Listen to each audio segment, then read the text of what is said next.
పావురాల దగ్గరికెళ్ళడము and love birds దగ్గరికెళ్ళడము చాలా life threatening అని చాలామంది డాక్టర్స్ చెప్తున్నారు. You being a pulmonologist, what do you want to say? Problem ఏంటంటే దాని యొక్క ఫెదర్స్ అండ్ ఆల్సో దాని యొక్క మోషన్ కూప్ అంటాం. సో దాంట్లో ప్రోటీన్స్ ఉంటాయి. లంగ్స్లోకి వెళ్ళిన తర్వాత అక్కడ ఒక చిన్న రియాక్షన్ క్రియేట్ అవుతుంది. సో ఇది ఎంత వర్స్ అవుతుంది అంటే స్టార్టింగ్ కొంచెం మెట్లెక్కితే వచ్చే ఆయాసం ఇప్పుడు ఇంట్లో పనులు చేసుకున్నా కానీ రావచ్చు. సో ఇప్పుడు యూజువల్గా పొల్యూషన్ అంటే మనం బయటికి వెళ్తేనే పొల్యూషన్ ఉంటుంది అనుకుంటాము. ఇండోర్ పొల్యూషన్ ఏంటి, వాటి వల్ల వచ్చే ప్రాబ్లమ్స్ ఏంటి? ఇండోర్ పొల్యూషన్ ఇంకా డేంజరస్ అవుట్డోర్ కంటే. ఒక్క session of agarbatti is equal to 10 to 15 cigarette pollution. అసలు రాత్రులు నిద్ర పట్టకుండా ఉండడానికి ఒకటే ఒక కారణం స్ట్రెస్, ఓవర్ థింకింగ్, మనకున్న ప్రాబ్లమ్సా? లేకపోతే బాడీలో ఏమైనా నిజంగానే సంథింగ్ ఈజ్ గోయింగ్? వెంటనే పడుకోవడం ప్రాబ్లమే, గంట తర్వాత పడుకోవడం కూడా ప్రాబ్లమే. చాలా మంది హార్ట్ అటాక్తో చనిపోయారు అంటారు. కానీ ఎంతో మంది ఈ స్లీప్ యాప్నియా వల్ల చనిపోతారు నైట్. స్లీప్ యాప్నియా అంటే ఏంటంటే ఈ గురక మధ్యలో అంటే గురక పెడుతూ ఉంటారు, సౌండ్ పెరుగుతూ ఉంటుంది, ఒక స్టేజ్లో ఆగుతుంది, కంప్లీట్ బ్రీతింగ్ కూడా ఆపేస్తారు ఆ టైంలో వాళ్ళు. దాన్నే యాప్నియా అంటాం. చిన్నతనం నుంచి గురక ఉన్నట్టయితే కనుక పెద్ద వయసులో వాళ్ళకి బీపీ వచ్చే అవకాశం ఎక్కువ. If there is no balance between your sleep, your diet, your exercise and your awareness, ఇవన్నీ 4 pillars ఆఫ్ హెల్త్ అంట నేను. సో ఇవి సరిగా లేకపోతే ఏ పిల్లర్ కూలినా కొలాప్స్ అయ్యే అవకాశం ఉంటుంది. సో లంగ్స్ హెల్తీగా ఉండాలి అంటే irrespective of all these factors మనము బ్రీతింగ్ ఎక్సర్సైజెస్ ఎంతవరకు మనకు హెల్ప్ఫుల్గా ఉంటాయి? బ్రీతింగ్ ఎక్సర్సైజ్ ఒకటే అని కాదు, along with that vaccinations are more important. Age 50-60 దాటిందంటే you are at more risk for influenza virus infections, pneumonias, దాని తర్వాత వేరే షింగిల్స్ అంటాం. ఇవన్నీ dangerous viruses and bacteria ready to attack you. Hello everyone, welcome to game changers with Lasya Reddy. So చాలామందికి చాలా lifestyle disorders ఉంటున్నాయి ఈ మధ్య, because of life style changes. కానీ లైఫ్ స్టైల్ ఎలా ఉంటుంది ఏంటి అనేది ఒక ఐడియా లేకుండా, అండ్ గురక పెట్టడం వల్ల ప్రాబ్లం ఏమీ లేదు అనుకుంటారు, సరిగ్గా నిద్ర పట్టకపోవడం వల్ల ఇది కామనేలే అనుకుంటారు, లేకపోతే ఒక సిగరెట్ తాగితే ఏం కాదు అనుకుంటారు, సిగరెట్ బదులు హుక్కా తాగితే ఏం కాదు అనుకుంటారు, అండ్ బర్డ్స్కి ఫీడ్ చేస్తుంటారు. ఇలా చిన్న చిన్న విషయాల వల్ల మన లైఫ్ థ్రెటనింగ్ వరకు తీసుకెళ్లే ఛాన్సెస్ ఉన్నాయి అని చెప్పి చాలా క్లియర్గా వాటి ప్రాబ్లమ్స్ గురించి ఎక్స్ప్లెయిన్ చేశారు ఈ పాడ్కాస్ట్లో. And we have an amazing guest, doctor Vivek Veerapaneni garu, consultant in allergy, pulmonology and sleep. Hello Vivek garu, ఎలా ఉన్నారు? హలో అండి, good. How are you? I'm good, thank you. So ఇప్పుడు చాలామంది నేను రీల్స్లో చూశాను, ఎస్పెషల్లీ ఇన్స్టాగ్రామ్లో, పావురాల దగ్గరికి వెళ్ళి రీల్స్ చేయడము, పావురాలకి ఫుడ్ పెట్టడము, ఇంట్లో కొంత లవ్ బర్డ్స్ని తెచ్చుకొని వాటిని ప్రేమగా చూసుకోవడము. కానీ పావురాల దగ్గరికి వెళ్ళడము అండ్ లవ్ బర్డ్స్ దగ్గరికి వెళ్ళడము చాలా లైఫ్ థ్రెటనింగ్ అని చాలామంది డాక్టర్స్ చెప్తున్నారు. You being a pulmonologist, what do you want to say? అంటే we see a lot of patients who come with breathing difficulty and cough. Okay. ఆ హిస్టరీ తీసుకున్నప్పుడు వాళ్ళని అడిగినప్పుడు వాళ్ళు చెప్పేది ఏంటంటే we have exposure to pigeons, pigeon feeding చేయడము, లేదా వాళ్ళు చేయకపోయినా సరే వాళ్ళ ఇంటి బాల్కనీస్లో వచ్చి పిజియన్స్ బాగా ఉండడము. ప్రాబ్లం ఏంటంటే దాని యొక్క ఫెదర్స్ అండ్ ఆల్సో దాని యొక్క మోషన్ కూప్ అంటాం. ఓకే. సో దాంట్లో ప్రోటీన్స్ ఉంటాయి, అవి కొంతమందికి పడవు. అది ఎవరు అని ముందు చెప్పలేము. సో అంటే అది ఇన్హేల్ చేస్తామనా? అది ఇన్హేల్ చేస్తాం. ఓకే. అది అక్కడ ఉన్నప్పుడు వాళ్ళు దే ఇన్హేల్ ఇట్. లంగ్స్లోకి వెళ్ళిన తర్వాత అక్కడ ఒక చిన్న రియాక్షన్ క్రియేట్ అవుతుంది, దాన్ని హైపర్ సెన్సిటివిటీ అంటాం. అసలైతే రాకూడదు, కానీ వాళ్ళు కొంచెం హైపర్గా రియాక్ట్ అవుతారు. ఇమ్యూన్ సిస్టమ్ తక్కువ ఉన్నట్టు కాదు, అనవసరంగా రియాక్ట్ అయినట్టు. రియాక్ట్ అవ్వడం వల్ల, అన్నెసెసరీ రియాక్షన్ వల్ల వాళ్ళ బాడీని హార్మ్ చేస్తున్నట్టు, self harm because of unnecessary reaction. So ఇది పిజియన్స్ అనే కాదు, ఏ బర్డ్ అయినా రావచ్చు. అందుకే దాన్ని బర్డ్ ఫ్యాన్సియస్ లంగ్ అంటాం. బర్డ్స్ని ఎవరైతే ఫ్యాన్సీ చేస్తారో పెంచడం అన్ని, ఇంక్లూడింగ్ మీరు చెప్పే లవ్ బర్డ్స్ అవన్నీ కూడా, వాటి వల్ల కూడా రావచ్చు. సో అన్నెసెసరీగా వాటిని తెచ్చుకొని దాని రెగ్యులర్ ఫీడ్ వేరు, న్యాచురల్గా దాని ఫీడ్ అది చూసుకుంటుంది. వీళ్ళు ఏ ధాన్యాలు పడితే అవి ఇవ్వడం వల్ల దాని గట్లో కొన్ని డిస్టర్బ్ అవుతున్నాయి. That is not natural food దాన్ని. సో అది న్యాచురల్ ఫుడ్ కాదు కాబట్టి it's causing more problems to humans whenever they are inhaling it. So అన్నెసెసరీగా ఫీడ్ చేయకండి. ఇప్పుడు చాలా మంది యాక్టివిస్ట్ కూడా ఉంటారు, we do it, why you not saying to feed and all that. అందరూ లైక్ యానిమల్ లవర్స్ చాలా మంది అయిపోయారు. You can love them to an extent. Yes. So if suppose if you have a family member who is suffering with hypersensitivity pneumonitis, you know ఎంత painful. ఎందుకంటే that patient suffers with breathing problem, cough. స్టార్టింగ్లో fever ఉండొచ్చు కొంచెం, but eventually breathing problem cough లాగా settle అవుతుంది. So ఇది ఎంత verse అవుతుంది అంటే స్టార్టింగ్ కొంచెం మెట్లెక్కితే వచ్చే ఆయాసం ఇప్పుడు ఇంట్లో పనులు చేసుకున్నా కానీ రావచ్చు. సో మీరు ఎంతమంది పేషెంట్స్ని చూస్తున్నారంటే ఈ పీజన్స్ వల్ల, లవ్ బర్డ్స్ వల్ల బాధపడుతున్న వాళ్ళు? ఇప్పుడు దాన్ని కాజ్ చేసే డిసీజ్ పేరు ఐఎల్డి అంటాం, అంటే ఇంటర్స్టీషియల్ లంగ్ డిసీజ్. ఓకే. ఈ ఐఎల్డీస్ చాలా జబ్బుల వల్ల రావచ్చు, చాలా కారణాల వల్ల రావచ్చు. అందులో పిజియన్ వల్ల వచ్చే ఐఎల్డి మోస్ట్ కామన్ ఇండియాలో. వేరే దేశాలతో పోలిస్తే మన దేశంలో ఈ టైప్ ఆఫ్ ఐఎల్డి అన్నిటికంటే మోస్ట్ కామన్. అంటే ఎంత పీరియడ్ వరకు, అంటే టైం పీరియడ్ వరకు వాళ్ళ దగ్గర ఉంటే, అంటే బర్డ్స్ దగ్గర ఉంటే మనకు అటువంటి మినిమం ఎక్స్పోజర్ అనేది కొంతమందికి 1 month ఉండొచ్చు, కొంతమందికి 1 year ఉండొచ్చు. It's all subjective, patient to patient basis ఉంటుంది. సో కేసెస్ అయితే బాగానే చూస్తుంటాం. ఈ ఐఎల్డి కేసెస్ నారో డౌన్ అవ్వాలి ఒక డయాగ్నోసిస్కి. పిజియన్స్ వల్ల వచ్చిందా, లేకపోతే కొన్నిసార్లు ఇంట్లో పెరిగే మోల్డ్ వల్ల రావచ్చు.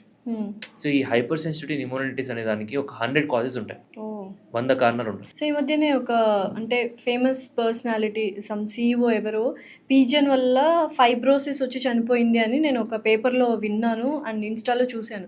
సో ఏంటి, what is the reason behind it? Pigeon వల్ల చనిపోవడం ఏంటి? ఫైబ్రోసిస్ అంటే మీరు అన్నారు కదా, చాలా మందికి తెలియదు ఫైబ్రోసిస్ అంటే. లంగ్స్ అనేవి బ్రెడ్ లాగా మెత్తగా ఉండాలి. ఈ ఫైబ్రోసిస్ అంటే ఏంటంటే అది కాలిస్తే గట్టిగా అవుతుంది కదా, రస్క్ లాగా, అవును, అలా అవ్వడం. సో లంగ్ ఫైబ్రోసిస్ అంటే లంగ్స్ లిటరలీ గట్టిగా అయిపోవడం. మరి దానికి పీజియన్స్కి ఏంటి సంబంధం? అలా గట్టిగా అవడానికి కారణమే ఈ పిజియన్ ఫెదర్స్, ఈ పిజియన్ కూప్. అదే కాకుండా ఎన్నో కారణాలు ఉన్నాయి.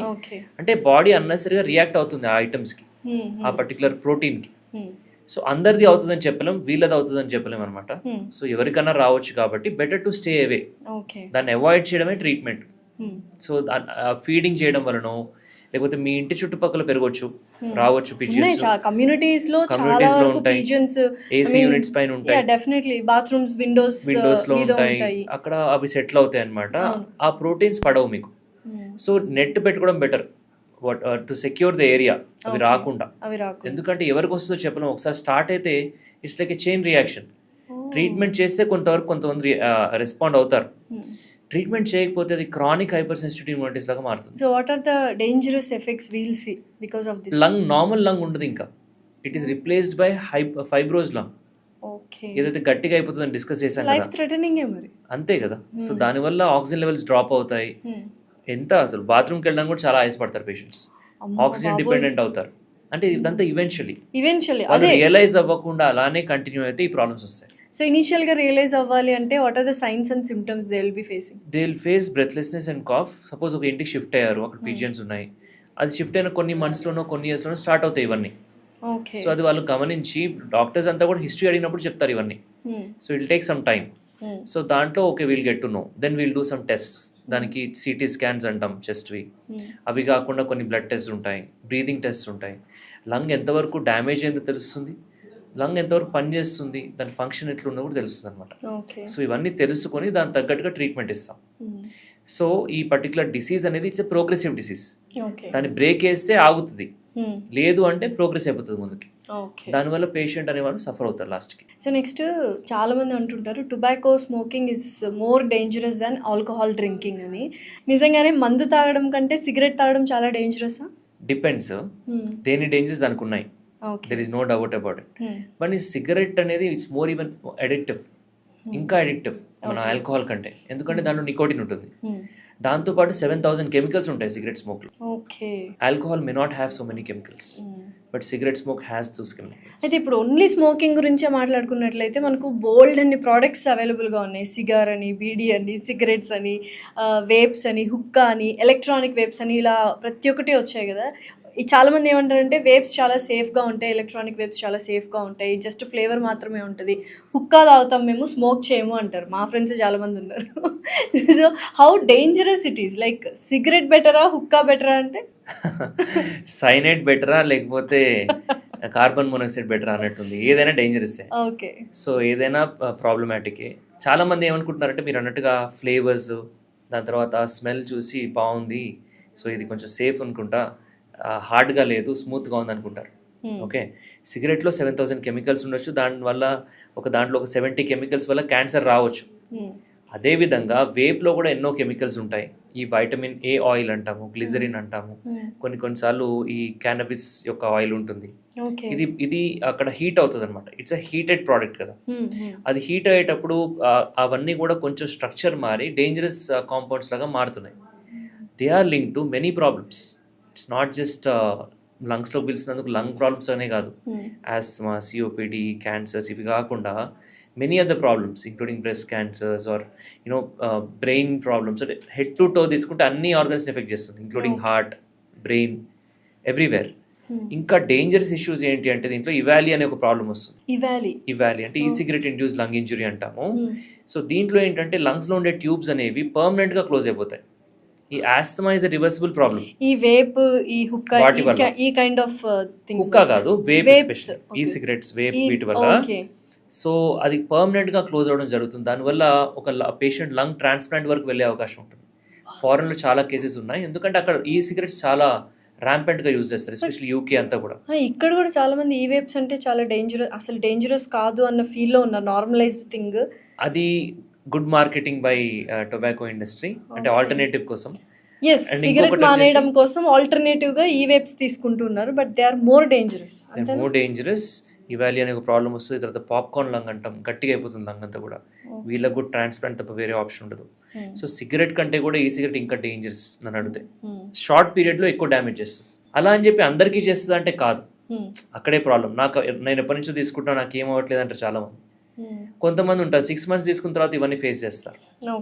సో వాళ్ళు ఎవరు వచ్చి బయటికి చెప్పరు కదా ఇలా అయినట్టు. సో ఇవన్నీ కూడా పేపర్స్లో ఉంటాయన్నమాట, సైంటిఫిక్ స్టడీస్లో.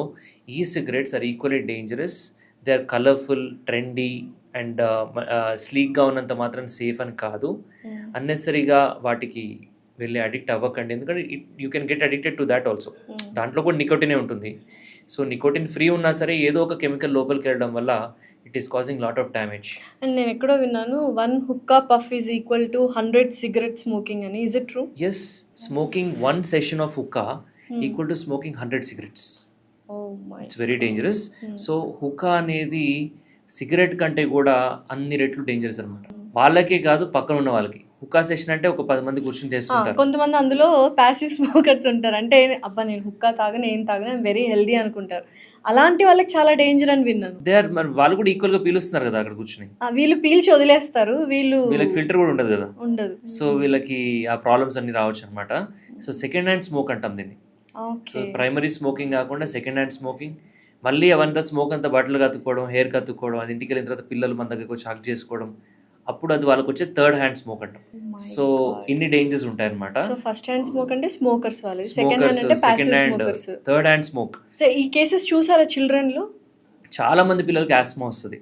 ఫాదర్స్ యూజువలీ ఇంట్లో ఈ మధ్య చేయట్లేదేమో ఎవరు, కానీ బాల్కనీస్లో లేకపోతే వాష్రూమ్స్లో స్మోక్ చేస్తారు కదా, ఆ పార్టికల్స్ అక్కడ వెళ్ళిపోతాయి అనుకుంటారు, ఎగ్జాస్ట్ ఫ్యాన్స్ అట్లా అక్కడ ఉంటాయి. They settle there. సో వెళ్ళగానే ఫస్ట్ ఎగ్జాస్ట్ ఫ్యాన్ వేసి సిగరెట్ ఆన్ చేస్తారు బాత్రూమ్ కి.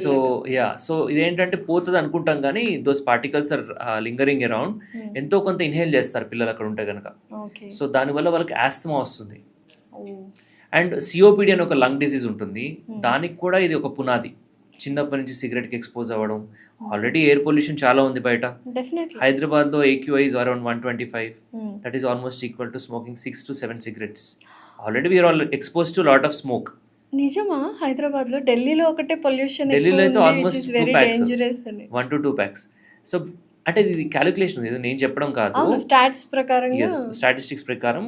బేసికలీ ఒక 24 PM 2.5 micrograms is equal to 1 cigarette. అంటే ఇప్పుడు మనందరము 5 to 6 సిగరెట్స్ తాగుతున్నట్టేనా పొల్యూషన్ వల్ల? ఇండోర్ ఉంటే అట్లా కాదు కదా, అవుట్డోర్. ఎవరైతే బాగా ఫీల్డ్ లో ఉంటారో, ఎవరైతే బాగా ట్రావెల్ చేస్తారో, they tend to have more problems, more respiratory problems, early COPDs. COPD అనేది మనం మూవీస్ ప్లే చేసే ముందు వస్తుంది కదా, ఎంఫసిమా తగ్గుతూ ఉంటారు. సో ఆ ప్రాబ్లం అనమాట. సో అది ఇంతకుముందు 50s 60s లో చూసేవాళ్ళం, ఇప్పుడు 30s 40s లో చూస్తున్నాం. You can see almost 10 to 20 years వయసు తక్కువ వాళ్ళకు కూడా COPD అనే జబ్బు చూస్తున్నాం అనమాట. అంటే ఇర్రివర్సిబుల్ డ్యామేజ్ చేస్తుంది లంగ్స్కి. ఏది పొల్యూషన్, ఈ PM 2.5 particles, PM 10 particles, sulphur dioxides అని, దాని తర్వాత డిఫరెంట్ కెమికల్స్ వల్ల ఓవరాల్గా. ఇవే కాకుండా రబ్బర్ పార్టికల్స్ కూడా ఉంటాయి రోడ్స్ మీద, టైర్స్ నుంచి వస్తుంటాయి, కంటికి కనపడవు ఇవన్నీ కూడా. So all these are harming us. Cities లో ఉండే వాళ్ళకి ఎక్కువ ప్రాబ్లం ఇవన్నీ. So what is urban population కి? ఇప్పుడు చాలా మంది మేము AC కార్లో వెళ్తున్నాము, మాకు పొల్యూషన్ రాదు అనుకుంటారు. Is it true? అంటే ఫిల్టర్స్ ఉంటాయి కదా, they are better than people going on bike. Okay. ఇప్పుడు కార్లో ట్రావెల్ చేస్తున్నారు మీరు, ఒకసారి విండో కిందకని ట్రావెల్ చేయండి, డిఫరెన్స్ తెలుస్తుంది. ఒకసారి బైక్లో ట్రావెల్ చేయండి, you will notice even more smell. అవును. హైదరాబాద్లో 20 years బ్యాక్ అట్లా లేకపోతుండే. Hmm. So it is even more today. It will increase in future also. So ఇప్పుడు ఏంటి సొల్యూషన్ ఏంటి? మనము ఇంకా రోడ్ల మీద నడవకుండా ఉండడం ఇప్పుడు అంటే చైనా, ఇంపాసిబుల్. చైనా బీజింగ్ ఉంది, దే హ్యాడ్ సిగ్నిఫికెంట్ పొల్యూషన్. ఎప్పుడు చూసినా మస్క్ లాగానే కనిపించే స్కై. ఇప్పుడు ఇట్స్ డిక్రీజ్ సిగ్నిఫికెంట్లీ. ఎందుకంటే they encourage more plantation, more afforestation. అంటే డిఫారెస్టేషన్ కదా, నేను నరకడం కాకుండా పెంచడం మొక్కల్ని. బిల్డింగ్స్ పైన ఓకే, గ్రీన్ రూఫ్స్ అని, ఎలక్ట్రిక్ వెహికల్స్ వాడడం, సోలార్ ఎక్కువ యూజ్ చేయడం. India is also going towards that. But already ఇప్పుడు పిల్లలకి ఆ డ్యామేజ్ అవుతున్నట్టే కదా, ఒక చిన్న బేబీ కూడా ఆ పొల్యూషన్ గాలే పిలుస్తుంది. So if you can purchase one, better to take one air purifier in the house. Polluted ఏరియాలో ఉంటే బయటికి వెళ్ళి మాస్క్ వేసుకోవాలి. మీరు అడిగారు ఏం చేయాలి అని. 3-ply surgical mask, 4-ply surgical mask, ఇంకా N95 మాస్క్ వేసుకుంటే ఆల్మోస్ట్ 95% ఫిల్టర్ అయినట్టే. సో ప్రికాషన్స్ తీసుకుంటే ఓకే. ప్రికాషన్స్ తీసుకోకుండా బ్లైండ్గా టేక్ ఇట్ ఫర్ గ్రాంటెడ్గా ఉంటే ఏదో ఒక ప్రాబ్లం అనేది వచ్చే అవకాశం అందరికీ అని కాదు, కొంతమందికి, ఎస్పెషలీ ఎవరికైతే family history of allergies, family history of asthma, more easily prone to lung diseases. చిన్నప్పటి నుంచి ఇన్ఫెక్షన్స్ వస్తాయి, లంగ్ ఇన్ఫెక్షన్స్ ఈజీగా, అంటే వాళ్ళు తొందరగా ఎఫెక్ట్ అవుతారు. సిఓపిడి లాంటి డేంజరస్ డిసీజెస్ వచ్చే అవకాశం ఉంటుంది, ఇంక్లూడింగ్ ఐఎల్డి ఆల్సో. ఇందాక డిస్కస్ చేశాం కదా, ఐఎల్డి కూడా రావచ్చు వాళ్ళకి. సో చాలా మంది నేను రోజుకి 2 సిగరెట్సే తాగుతాను, 2 ప్యాక్స్ కదా, 2 సిగరెట్సే తాగుతాను, దానివల్ల ఎప్పటికో వస్తుందిలే ప్రాబ్లం అంటారు. నిజంగా ఒక్క సిగరెట్ తాగిన వాళ్ళకి కూడా ఎంత డేంజరస్ ఉంటుంది? అండ్ డిఫరెన్స్ ఏమైనా ఉంటుందా నిజంగానే? ఒక సిగరెట్ తాగితే తక్కువ డేంజరస్, ఒక సిగరెట్ ప్యాక్ తాగితే ఎక్కువ డేంజరస్ అనేది? డేంజర్ ఈజ్ ఆబ్వియస్లీ అంటే డైరెక్ట్లీ ప్రపోర్షనల్. ఎంత తీసుకుంటే అంత డేంజరస్. కానీ తక్కువ తీసుకున్న వాళ్ళకి డేంజర్ లేదు అని లేదు. తక్కువ తీసుకున్నా కానీ రావచ్చు, బట్ ఎక్కువ తీసుకున్న వాళ్ళకి వచ్చే అవకాశం ఎక్కువ. సో ఇలాంటి వాళ్ళు చైన్ స్మోకర్స్ అబ్రప్ట్గా మానేస్తే మాకు ఏదో అయిపోతుంది అన్న ఫీల్లో వాళ్ళు స్లోగా గ్రాడ్యువల్గా డిక్రీజ్ చేయాలి అనుకుంటారు.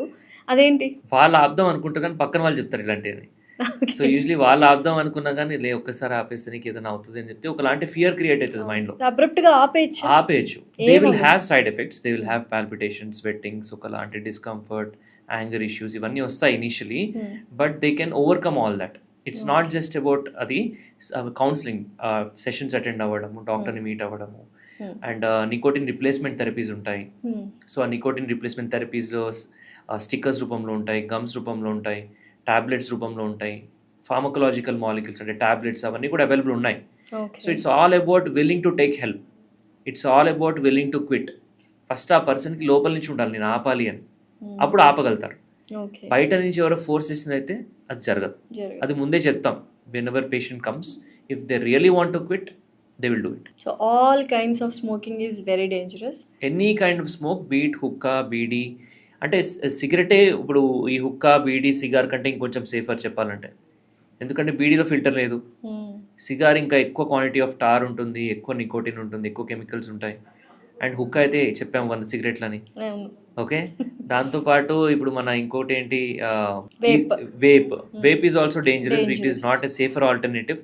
So don't fall for the trap. So any kind of smoke is dangerous for your lungs. Your self polluting. Already ఉన్న పొల్యూషన్ 90s, 80s, 50s ఇంత పొల్యూషన్ లేదు, అసలు పొల్యూషనే లేదేమో 50s. ఓకే, అప్పుడు స్మోక్ చేసే వాళ్ళకి అదొక్కటే ప్రాబ్లం. ఇప్పుడు ఆల్రెడీ మనము పొల్యూషన్ పిలుస్తున్నాం. AQI వాస్ మేబీ 10, ఇప్పుడు 120, 150, కొన్ని ఏరియాస్ 200 కూడా ఉంటుంది. సో అంత పీలుస్తున్నప్పుడు already lungs are working too hard to remove all the chemicals. మళ్ళీ ఇవన్నీ తీసుకోవడం వల్ల దాని తొందరగా ఎగ్జాస్ట్ అయిపోతుంది. సో లంగ్స్ హెల్దీగా ఉండాలి అంటే irrespective of all these factors మనము బ్రీతింగ్ ఎక్సర్సైజెస్ ఎంతవరకు మనకి హెల్ప్ఫుల్గా ఉంటాయి? బ్రీతింగ్ ఎక్సర్సైజ్ ఒకటే అని కాదు, wearing mask is also important if you're living in urban area. Breathing exercise అంటే ఇప్పుడు అందరూ అదే చెప్తారు. సో అన్నీ చేసుకోవచ్చు. You can watch some videos and follow that. Along with that vaccinations are more important.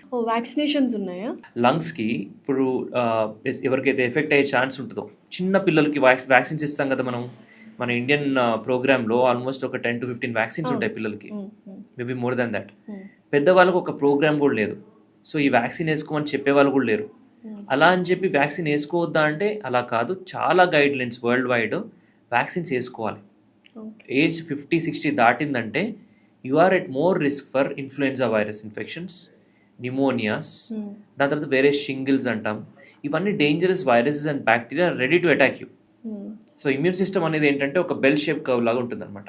Okay. So చిన్నప్పుడు week ఉంటుంది, మధ్యలో స్ట్రాంగ్ ఉంటుంది, మళ్ళీ 60+లో మళ్ళీ వీక్ అవుతుంది. ఓకే. అప్పుడు కూడా అవసరం కదా వ్యాక్సిన్స్ అనేవి. సో ఈ అడల్ట్ వ్యాక్సినేషన్ మీద మనకి అవేర్నెస్ లేదు. ఓకే. ఇప్పుడు నేను చెప్తే విని వేసుకునే వాళ్ళు చాలామంది ఉన్నారు, కానీ చెప్పేవాళ్ళు లేరు. Definitely. Okay, so awareness is more important as we don't have a national programme. దానికి సెపరేట్గా అంటూ ఒక ప్రోగ్రామ్ లేదు. కొన్ని కంట్రీస్లో ఉంటుంది. ఇప్పటిదాకా తెలియదు అడల్ట్ వ్యాక్సిన్స్ ఉన్నాయి అని. సో ఏజ్ తెలీదు కదా. తర్వాత after 50 we can take international guide line 60+ 60 any plus country. వాళ్ళకి. బట్ ఇండియాలో ఉన్న పొల్యూషన్ కావచ్చు, ఎక్కువ ఇన్ఫెక్షన్స్ డిసీజ్ బర్డెన్ ఎక్కువ మన కంట్రీలో, బికాజ్ మనకి density of population is very high. అవును. హైయెస్ట్ పాపులేషన్ మన కంట్రీలోనే ఉంది. సో ఇన్ఫెక్షన్ స్ప్రెడ్ అయ్యే అవకాశం కూడా ఉంటుంది అనమాట. ఓకే. సో 50+ తీసుకోని రికమెండేషన్స్ ఉన్నాయి. అండ్ ఏజ్తో సంబంధం లేకుండా మీకు డయాబెటీస్ ఉన్నా, బీపీ ఉన్నా, లేదా any disease to your heart, lungs, kidney, liver, brain, any problem, you have to get vaccinated immaterial what your age is. Okay. Age ఎంతైనా కానీ 20 అవ్వచ్చు, 40 అవ్వచ్చు. లేదు నాకు ఏ జబ్బు లేదు, ఏజ్ 50 లేదా 60 దాటింది అయినా సరే వ్యాక్సిన్ వేయించుకోవాలి. It's not a rule, nobody will force, it is a recommendation. Preventive care కదా, preventive. which is very so ఒక నిమోనియా వస్తే అది సెప్సిస్ అంటే బ్లడ్ ఇన్ఫెక్షన్ అయ్యి డేంజర్ అయ్యే అవకాశం చాలా ఉంటుంది ఒక మనిషికి, ఎస్పెషల్లీ 50 దాటితే. వ్యాక్సిన్ వేయడం వల్ల ఉపయోగం ఏంటి అంటే ఈ సెప్సిస్, ఈ బ్లడ్ ఇన్ఫెక్షన్ రాకుండా, తీవ్రమైన నిమోనియా రాకుండా ఆపే అవకాశం ఒక 70 to 80% ప్రొటెక్షన్ ఇస్తుంది అనమాట. ఓకే. సో అందుకు vaccination is very effective. 100% prevent చేస్తుంది ఎవరు చెప్పరు, చాలా వరకు ప్రివెంట్ చేస్తుంది. ఇన్ఫ్లుయెన్జా అంటే ఫ్లూ సీజన్ నడుస్తుంది ఇప్పుడు. అవును. Every year July, August, September వచ్చింది అంటే నవంబర్, డిసెంబర్ వరకు కూడా అందరికీ జలుబులు, ఎవరికైతే అలర్జీ, ఆస్మా ఉంటుందో వాళ్ళకి అటాక్స్ రావడము, పిల్లలు స్కూల్కి వెళ్తే అక్కడి నుంచి వాళ్ళు అంటించుకుని మళ్ళీ ఇంటికి రావడం, ఇంట్లో పెద్దవాళ్ళకి రావడం, వాళ్ళు నిమోనియా రావడం, ఐసీలో అడ్మిట్ అవ్వడం, ఇవన్నీ చూస్తుంటాం. It's a chain reaction. దీన్ని బ్రేక్ చేయాలి అంటే మనం పిల్లలు ఎట్లనో మాస్క్ వేసుకోరు, so they may not follow all the hygiene measures. పెద్దవాళ్ళు వ్యాక్సిన్ వేయించుకుంటే తీవ్రం కాకుండా ఉంటుంది. సో ఈ విధంగా నిమోనియా, ఫ్లూ అండ్ షింగిల్స్ అని ఇంకొక డేంజరస్ ఇన్ఫెక్షన్ ఉంటుంది. సో వీటన్నిటికీ కూడా వ్యాక్సిన్స్ ఉన్నాయి. నిమోనియాకు ఒక 3 different types of వ్యాక్సిన్స్ ఉన్నాయి. సో ఇవన్నీ వేసుకుంటే సేఫ్గా ఉండే అవకాశం ఎక్కువ. తిన్న తర్వాత అంత షుగర్ తీసుకోవాలి, అంత తీపి తినాలి అని అందరికీ ఉంటుంది కదా క్రేవింగ్ని. So how to avoid it? So తిన్న తర్వాత స్వీట్ తినాలని అందరికీ ఉండదని అనుకోను, బట్ తిన్నా కానీ little bit maybe, don't over eat. ఎక్కువ తీసుకుంటే ఈ మన స్పింక్టర్ ఉంటుంది, ఈసోఫేజియల్ స్పింక్టర్ అంటాం. చాలా మందికి గ్యాస్ట్రిక్ ప్రాబ్లమ్స్ ఇందుకోసమే వస్తాయి. ఈ స్పింక్టర్ అనేది లూజ్ అయిపోతుంది. ఎవరైతే కాఫీ ఎక్కువ తీసుకుంటారో, peppermint, chocolates, alcohol, cool drinks, sweets, ఈ స్పింక్టర్ అనేది లూజ్ అవడం వల్ల యాసిడ్ పైకి తంతుంది. దాన్నే రిఫ్లక్స్ అంటాం. దానికోసమే గ్యాప్ ఇవ్వండి తినడానికి, పడుకోవడానికి. అండ్ ఈ కైండ్ ఆఫ్ జంక్ ఫుడ్ని అవాయిడ్ చేయండి. జంక్ ఫుడ్ తినే కొద్దీ ఒక్క ప్రాబ్లం కాదు, 100 ప్రాబ్లమ్స్ వస్తాయి. సో అందులో మనం డిస్కస్ చేసిన 2-3 అంతే. సో ఇవన్నీ కూడా చాలా ఇంపార్టెంట్. పడుకునే ముందు మనం చేయకూడని పనులేంటి? నిద్ర రాకుండా ఎఫెక్ట్ అయ్యేవి ఒకటి ఏంటంటే avoid taking coffee after 4 PM, number 1. అదే కాకుండా any carbonated drinks like any cool drinks or anything that has lot of coffee, sugar in it, avoid చేయండి. Number 2, avoid taking alcohol. చాలామంది ఆల్కహాల్ తీసుకుని నిద్ర బాగా వస్తుంది అనుకుంటారు. అదే పర్సెప్షన్లో కొన్ని లక్షల మంది ఎంతమంది తాగుతున్నారు ఆల్కహాల్ రోజు. ఇన్ఫ్యాక్ట్ ఆల్కహాల్ తీసుకోవడం వల్ల you will have a fragmented sleep, అంటే డిస్టర్బ్డ్ స్లీప్ అనమాట. అంటే మనము డిఫరెంట్ స్టేజెస్ ఆఫ్ స్లీప్లో ఉంటాం. నైట్ పడుకున్నప్పుడు సైకిల్ ఉంటుంది, ఒక సైకిల్లో ఒక 4 స్టేజెస్ ఉంటాయి. సో అవన్నీ కూడా మనం ఈక్వల్గానే కాదు, దాని తగ్గట్టుగా మనం స్పెండ్ చేయాలి, పర్సంటేజ్ ఉంటుంది. అలా చేయరనమాట ఆల్కహాల్ తీసుకున్నారు. కొన్ని స్లీప్స్ ఎగిరిపోతాయి వాళ్ళు. సో దానివల్ల ఈ మెమరీ కన్సాలిడేషన్ సరిగ్గా జరగదు, అండ్ డే అనేది అంత బ్రైట్గా ఉండదు, దాన్నే హ్యాంగ్ ఓవర్ అట్లా అంటారు కదా. సో బేసిక్లీ ఏంటంటే వీళ్ళకి ఎప్పుడు కూడా కొంచెం స్లీప్ డెఫిషియన్సీ ఉండిపోతుంది. తాగిన వెంటనే కొంచెం మత్తు వస్తుంది, అదే నిద్ర బాగా వస్తుంది అనుకుంటారు. బట్ ఖచ్చితంగా ఆల్కహాల్ తీసుకున్న వాళ్ళకి ఎర్లీ మార్నింగ్ స్లీప్ అనేది డిస్టర్బ్ అవుతుంది. రెమ్ స్లీప్ అంటాం ఎస్పెషలీ. ఆ టైంలో ఒక నిద్ర మెలకువ రావడము, ఒకలాంటి నిద్ర పోయినట్టే అనిపిస్తుంది almost. So that is also because of alcohol. Hot water bath, చాలా వేడి నీళ్ళతో స్నానం చేసినా వెంటనే పడుకుంటే నిద్ర రాదు. ఎందుకంటే స్లీప్ అనేది it's a cool phase. Body అంతా కూడా న్యాచురల్ టెంపరేచర్ చాలా కూల్ అవుతుంది. ఓకే, సో చాలా అంటే early morning or core temperature అంటాం అనమాట, body temperature it is the least. Okay, so దాని తగ్గట్టుగా రూమ్ టెంపరేచర్ కూడా చల్లగా ఉండాలి. ఓకే, మ్యాట్రెస్ కూడా కొన్ని హీట్ రిటైనింగ్ మ్యాట్రెసెస్ ఉంటాయి. సో వాటి వల్ల కూడా నిద్ర డిస్టర్బ్ అవుతుంది, ఎంత వేడిగా అనిపిస్తుంది. సో వేడిగా ఉండకూడదు. So it should be cool the room and of course bright light వల్ల కూడా నిద్ర డిస్టర్బ్ అవుతుంది, ఈ నాయిస్ వల్ల కూడా నిద్ర డిస్టర్బ్ అవుతుంది.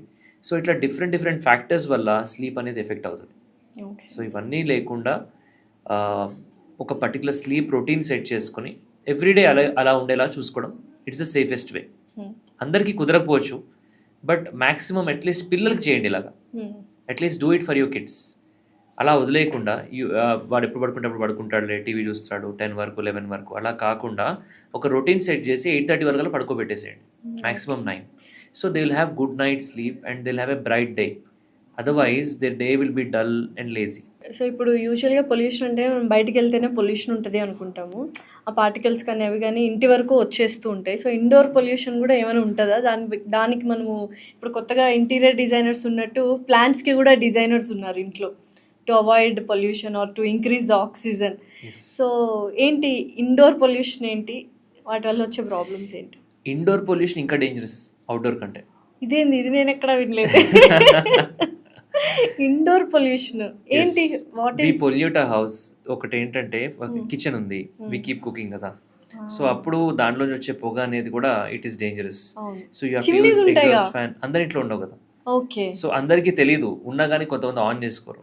They have to use it. Sound వస్తుంది, ఆన్ చేసుకో మేము కూడా. పర్పస్ ఉండాలి కదా. సో ఆ స్ట్రాంగ్ స్మెల్స్ అవ్వచ్చు, స్మోక్ అవ్వచ్చు, ఇన్హేల్ చేసుకుని చాలా మంది విమెన్ కి ఈ ఆస్మా లాంటివి వస్తాయి. దాంతోపాటు దాంట్లో రేడాన్ గ్యాస్ అని డిఫరెంట్ ఉంటాయి. సో వాటి వల్ల క్యాన్సర్స్ కూడా రావచ్చు if you're too much expose to it too closely. So better always keep your kitchen ventilated and obviously chimney కానీ ఎగ్జాస్ట్ కానీ ఆన్ ఉంచుకోవాలి. ఇది ప్రివెన్షన్ నెంబర్ 1. తర్వాత దేవుడి గది ఉంది, అక్కడ వి పుట్ అగర్బత్తీస్, దాని తర్వాత సాంబ్రాణీస్, ఇవన్నీ. ఒక్క session of agarbatti is equal to 10 to 15 cigarette pollution. Okay, అది ఇండోర్ గా లోపల పెట్టేసి మనం పెడతాము. సో దానివల్ల ఆ పార్టికులేట్ మ్యాటర్ అంతా కూడా మనం ఇన్హేల్ చేయడం వల్ల ఇట్ ఈస్ కాజింగ్ ప్రాబ్లమ్స్. అంటే ఇప్పుడు మనం అగరబత్తీలని వాడొద్దా? మీరు అన్న దాని ప్రకారం వాడకూడదు. ఇండోర్ లో పెడితే కొంచెం ప్రాబ్లమాటిక్, అది నేను అనేది. బయట తులసి దగ్గర పెడితే ఓకే, బట్ లోపల పెట్టడం వల్ల మీరే ఇన్హేల్ చేస్తున్నారు కదా, అక్కడ 1 hour కూర్చొని పూజ చేస్తారు, you are inhaling all that. It may smell good but it will have some complications. Okay, it is not just bad for your lungs but also metabolism. కొన్నిసార్లు మన హార్మోన్స్ కూడా ఎఫెక్ట్ చేయొచ్చు. అంటే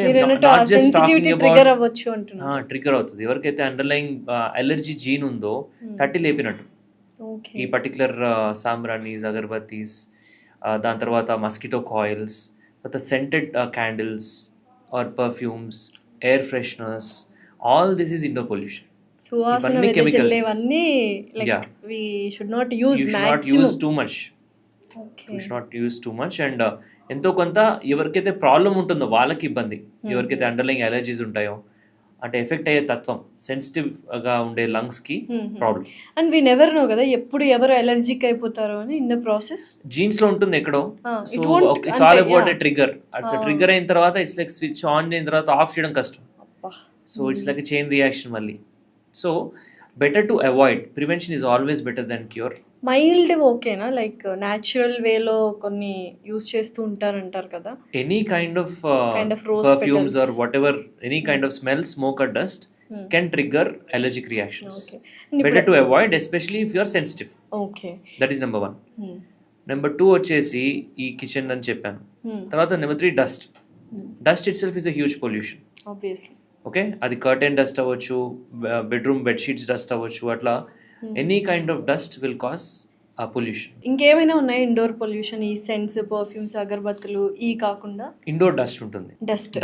డస్ట్ ఫ్రమ్ కబర్డ్స్ కావచ్చు, లేకపోతే beds and curtains అన్ని కూడా they are going to affect you అన్నమాట. అంటే రీసెంట్ స్టడీ ఒకటి వచ్చింది ఏంటంటే, if your cleaning your house too much, using all the chemicals, dusting too much, you're actually inhaling lot of pollution which is equal to 20 cigarettes per day. So అతి శుభ్రం 20 cigarettes per day. ఎక్కువగా ఇల్లు clean చేసినా కూడా అంటే ఎప్పుడు dust తోనే ఉన్నట్టు కదా. అంతే, డస్ట్ అక్కడ ఉంది అంటే దాన్ని సెటిల్ అయింది, దాన్ని తడిగుడుతూ తుడవడం వేరు.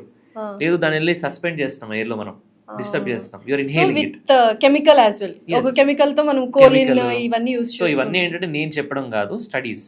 సో ఇదంతా కూడా బయటపడతాయి. సో ఆ విధంగా అవాయిడ్ చేయడం బెటర్ అనమాట ఇవన్నీ. అయితే ఈ పాడ్కాస్ట్ చూసిన తర్వాత మేము ఇల్లు క్లీన్ చేయకూడదు, అగరబత్తులు పెట్టకూడదు, సెంట్లు పెట్టకూడదు, సిగరెట్లు తాగని వాళ్ళ దగ్గర అసలు ఉండకూడదు, అన్ని ఇంకా ఆల్మోస్ట్ ఎవ్రీథింగ్. అంటే క్లీన్ చేయకూడదని కాదు, ఇట్స్ లైక్ ఎక్కువ డస్ట్ అదే లేసేలాగా చేయొద్దు అని చెప్తున్నా. అతి పరిశుభ్రత అవసరం మేబీ లేదు. Just with wet this thing అప్పుడు డిస్పర్స్ అవ్వదు, అది గాల్లోకి రాదనమాట. సస్పెండ్ అవడం వల్లే పీలుస్తాం కదా, ఓకే అలా ఎక్కువ లేవకుండా చూసుకోవాలి డస్ట్ అనేది.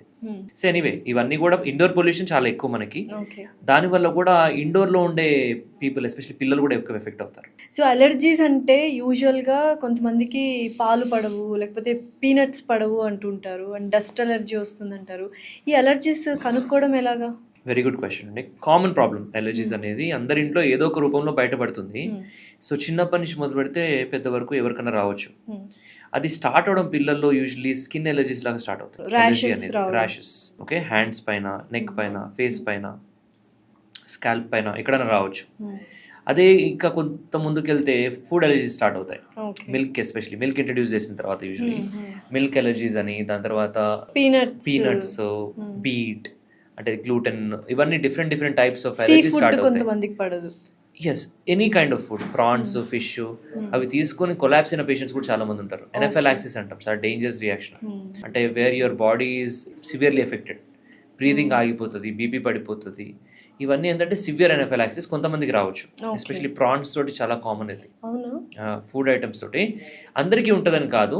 సో టిపికల్ ఫుడ్ అలర్జీస్ గురించి మాట్లాడంటే ఎగ్ అండ్ మిల్క్, పిల్లలు చెప్తున్నాను. సో అదొకటి. Next peanut and any kind of tree nuts like మన క్యాష్యూ, ఎనీ ట్రీ నట్, వీటి వల్ల కూడా ఎలర్జీస్ రావచ్చు. సో అలా వచ్చినప్పుడు వాట్ ఆర్ ద సిమ్టమ్స్? విన్నట్టు స్కిన్ ఎలర్జీ వస్తుంది, అది మళ్ళీ డేంజరస్ అంటే లైఫ్ థ్రెటనింగ్ కి లీడ్ అయ్యే ఛాన్సెస్ ఉన్నాయా, లేకపోతే అంటే ఫస్ట్ వార్నింగ్ సైన్స్ ఇస్తుంది. So that patient will get swelling of the lip, or ఎక్కడైనా బాడీలో పెద్ద ర్యాషెస్ రావడము, లేదా గట్ రియాక్షన్స్ రావడము, స్టమక్ పెయిన్స్, మోషన్స్, వామిటింగ్స్, ఇవన్నీ మల్టిపుల్ టైమ్స్ అయినా కానీ ఇగ్నోర్ చేసి సడన్గా ఎనఫిలాక్సిస్ రావచ్చు.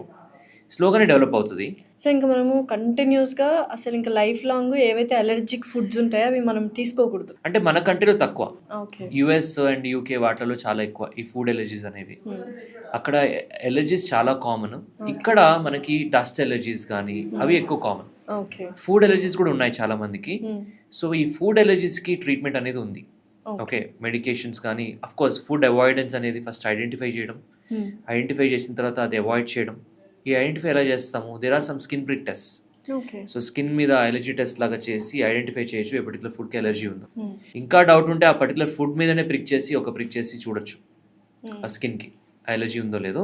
కొన్నిసార్లు టాబ్లెట్స్ ఆపలేరు పేషెంట్స్, ఎలర్జీ టాబ్లెట్స్ వాడుతున్నప్పుడు ఈ ప్రిక్ టెస్ట్ అనేది చేయలేం. సో అప్పుడు వాళ్ళకి కొన్ని different types of blood allergy test ఉంటాయి. చాలా ఉన్నాయి అలర్జీ టెస్ట్ అని బ్లడ్ మార్కెట్లో, బట్ అన్ని కరెక్ట్ కావు. ఏదైతే ఇంపార్టెంటో అదే చేసుకోవాలా. అయితే కొన్ని హాస్పిటల్స్లో లైక్ శ్వాస హాస్పిటల్లో అలర్జిక్ ప్యానెల్స్ ఉన్నాయని విన్నాను. అంటే ఆ ప్యానెల్స్లో మనకి ఎటువంటి అలర్జీ ఉందో అది మనకు చెప్పేస్తుంది అంట. Is it true? అంటే ఏదో మా దగ్గరే చేస్తారని కాదు, it is a world wide test. So ఈ పర్టికులర్ టెస్ట్ అనేది స్పెసిఫిక్గా పేషెంట్ హిస్టరీ తీసుకొని దాని తగ్గట్టుగా పంపించడం ఇంపార్టెంట్. ఒకేసారి 300 ఐటమ్స్ పంపించడం అలా కాకుండా దేనికి ఉంది ఎలర్జీ ఫస్ట్ హిస్టరీ తీసుకొని ఐడెంటిఫై చేసి దాని తర్వాత ఆ పర్టికులర్ ఐటమ్ని మనం టెస్ట్ చేయడం స్పెసిఫిక్గా. ఆ విధంగా సక్సెస్ఫుల్గా చాలా మందికి ఐడెంటిఫై చేశాము. అండ్ దాని తర్వాత ఇమ్యూనోథెరపీ అనే ట్రీట్మెంట్ తోటి ఈ అలర్జీస్ని చాలా వరకు తగ్గించవచ్చు. అంటే అలర్జీస్ అంటే చాలా మందికి తెలుసు దానికి క్యూర్ ఉండదు అని, మామూలుగా ఈ స్కిన్ ఎలర్జీస్ అవ్వచ్చు, లేకపోతే జలుబులు తుమ్ములు అవ్వచ్చు, దగ్గు ఆయాసం అవ్వచ్చు, any kind of allergy medicines వాడితే తగ్గుతుంది, ఆపేస్తే వస్తుంది, సీజన్ మారితే వస్తుంది, డస్ట్కి వెళ్తే వస్తుంది, ఇవంతా తెలుసు.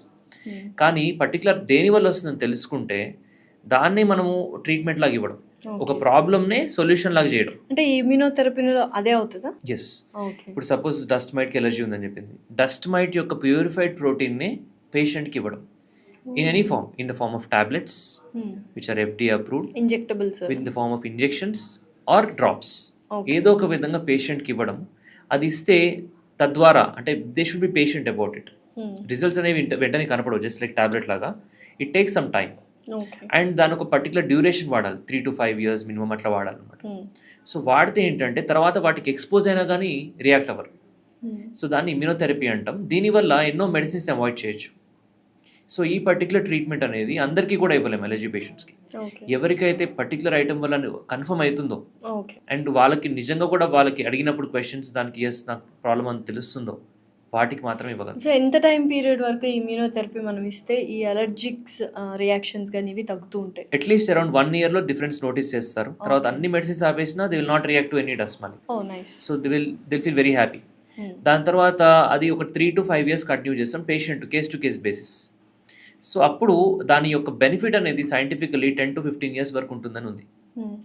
15 years తర్వాత మళ్ళీ రీస్టార్ట్ అవ్వచ్చు, ఎంతో కొంత జలుబులాగానో లేకపోతే ఇది, కానీ ఎప్పుడు కూడా ఇంత తీవ్రంగా రాకపోవచ్చు మళ్ళీ. ఓకే. ఒకవేళ వచ్చినా you can repeat immunotherapy. So immunotherapy అనేది ఇట్స్ ఎ ప్రోటీన్ కాబట్టి you're not taking any medicine, there is no steroid in it, there is no antihistamine in it. So it is the safest form to treat allergy. Okay. However కొంతమందికి చేయగలుగుతాం. So side effects కూడా ఏమి ఉండవు? Local side effects ఉంటాయి, itching అవన్నీ eventually తగ్గిపోతాయి. Next topic ఏంటంటే అందరి చాలా ఫేవరెట్ టాపిక్ అనమాట, స్లీప్. ఎందుకంటే ఇప్పుడు చాలామంది స్ట్రెస్ఫుల్గా ఉంటే కొంతమంది ఎక్కువ నిద్రపోతుంటారు, కొంతమందికి అసలు నిద్రే పట్టదు. ఈ ఇన్సోమ్నియా కానీ ఇటువంటి స్లీప్లెస్నెస్ గురించి చాలా బాధపడుతూ ఉంటారు. నిజంగా రీజన్ ఏంటి అసలు? రాత్రులు నిద్ర పట్టకుండా ఉండడానికి ఒకటే ఒక కారణం స్ట్రెస్, ఓవర్ థింకింగ్, మనకున్న ప్రాబ్లమ్సా, లేకపోతే బాడీలో ఏమైనా నిజంగానే సంథింగ్ ఈస్ గోయింగ్? ఇన్సామ్నియా అంటాము, this is the most common sleep disorder. ఉన్న స్లీప్ ప్రాబ్లమ్స్ అన్నిట్లో ఇదే అన్నిటికంటే కామన్. ఓకే. చాలా కారణాలు ఉంటాయి మీరు అడిగినట్టుగా. స్ట్రెస్ వల్ల నిద్ర రాకపోవడం, నిద్ర రాకపోవడమే ఒక స్ట్రెస్ అవ్వడం, ఇదంతా కూడా చూస్తుంటాం పేషెంట్స్లో. మేబీ చాలా మందికి సెకండ్ అనుకుంటే నిద్ర రాకపోవడమే ఎక్కువ స్ట్రెస్గా ఫీల్ అవుతూ ఉంటారు. స్ట్రెస్ అవుతారు, ఫ్రస్ట్రేట్ అవుతారు, డిప్రెస్ అవుతారు, యాంగ్షియస్ అవుతారు. ఇవన్నీ కూడా నిద్ర రాకపోవడం వల్ల. యూజువల్గా సరదాగా ఫ్రెండ్స్ అరే వీడు ఇట్లా అలా బెడ్ ఎక్కగానే నిద్రపోతాడు, నేను బెడ్ ఎక్కిన ఒక గంటకు కానీ నిద్రపోను అంటుంటారు కదా. సో ఎందుకు అది? Why is the difference? వెంటనే పడుకోవడం ప్రాబ్లమే, గంట తర్వాత పడుకోవడం కూడా ప్రాబ్లమే. You have to ideally sleep within 10 to 15 minutes. Okay. వెంటనే పడుకుంటున్నాం అంటే వాడికి స్లీప్ యాప్నియా ఉండొచ్చు, అంటే బాగా గురక పెట్టచ్చు. పడుకోగానే వెంటనే once you hit the bed immediately snoring starts, that is the problem. ఎంతసేపు పడుకున్నా నిద్ర రావట్లేదు అంటే దట్ ఈస్ ఇన్సామ్నియా.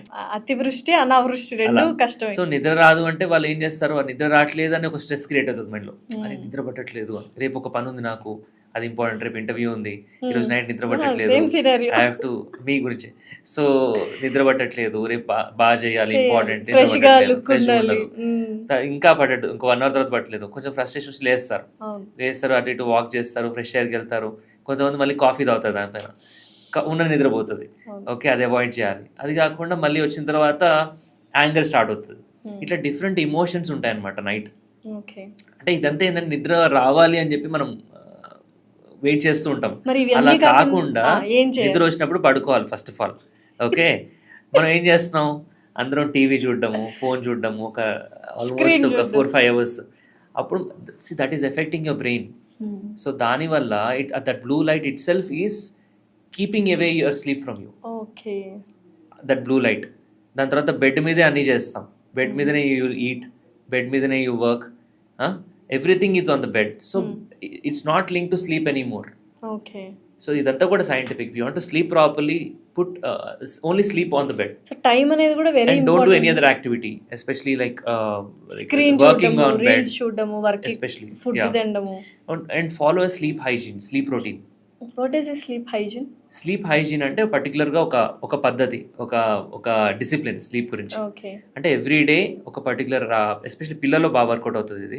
చాలా మంది పేరెంట్స్ వస్తుంటారు కదా, పిల్లలు వస్తుంటారు, వీళ్ళు పడుకోకపోవడం వల్ల వీళ్ళ నిద్ర డిస్టర్బ్ అవుతుంది. So vice versa.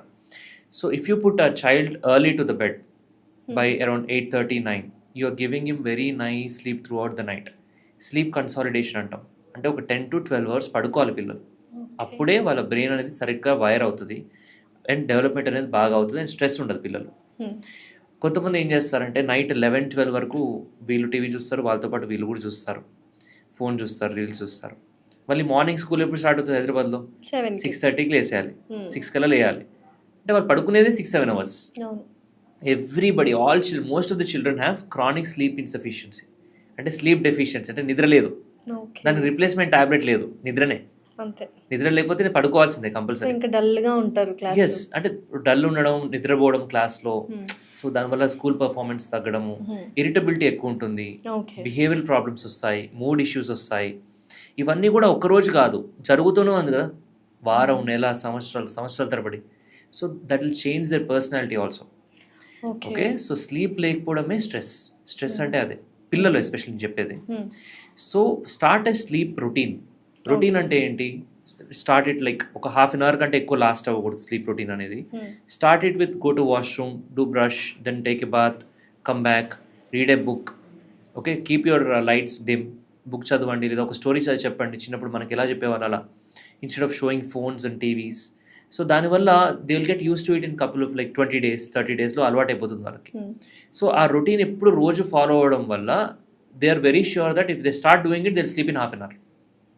అంటే it's not just about they knowing it, it's about their inner circadian clock, biological clock. లోపల అందరికీ క్లాక్ ఉంటుంది, దానికి తెలుస్తుంది అనమాట. ఓకే, ఇది స్టార్ట్ అయిందంటే హాఫ్ అన్ అవర్ పడుకుంటాను, క్లారిటీ, సిగ్నల్స్ వెళ్ళిపోతే అలవాటు అవుతుంది. ఏదైనా it's a habit. Okay, so ఇది పిల్లలకే కాదు పెద్దలు కూడా వర్తిస్తుంది. మీరు కావాల్సుకుని ఫోన్ చూస్తూ ఒక 4 hours 3 hours, ఆఫీస్ 6 o'clock అయిపోతుంది, పొల్యూషన్ ఇంటికి వెళ్తాం గంట, సో 7 అవుతుంది. Then you immediately sit with TV and then eat at around 10 o'clock and try to sleep at around 11-12 o'clock. So తిన్న వెంటనే పడుకున్నాగా నిద్ర రాదు కదా. ఇప్పుడు నైట్ టైం మొబైల్ చూస్తున్నప్పుడు బ్రైట్నెస్ తగ్గించుకుంటూ ఉంటారు, so that it will help somehow, కొంత హెల్ప్ అవుతుంది. That's what you should do. Ideally అంటే తగ్గించుకోవాలి, brightness. That is wrong. Phone ఉండకూడదు అక్కడ, first of all. Okay, phone లేకపోవడం బెస్ట్ అసలు. ఓకే, ఉంది అంటే ఆఫ్ కోర్స్ ఫుల్ బ్రైట్నెస్ లో చూస్తే ఉన్నది నిద్రపోతుంది. సో తక్కువ బ్రైట్నెస్ తోనే చూడాలి నైట్ అనేది. అండ్ అది కాకుండా తిన్న వెంటనే పడుకుంటాం. ఓకే, ఇది చాలా పెద్ద ప్రాబ్లం. ఎందుకంటే ఈ బయాలజికల్ క్లాక్ అనేది ఆర్గన్ క్లాక్స్ ఉంటాయి, అంటే stomach has a clock. Okay, so అన్నీ ఒకటే టైంలో దే షుడ్ రెస్ట్.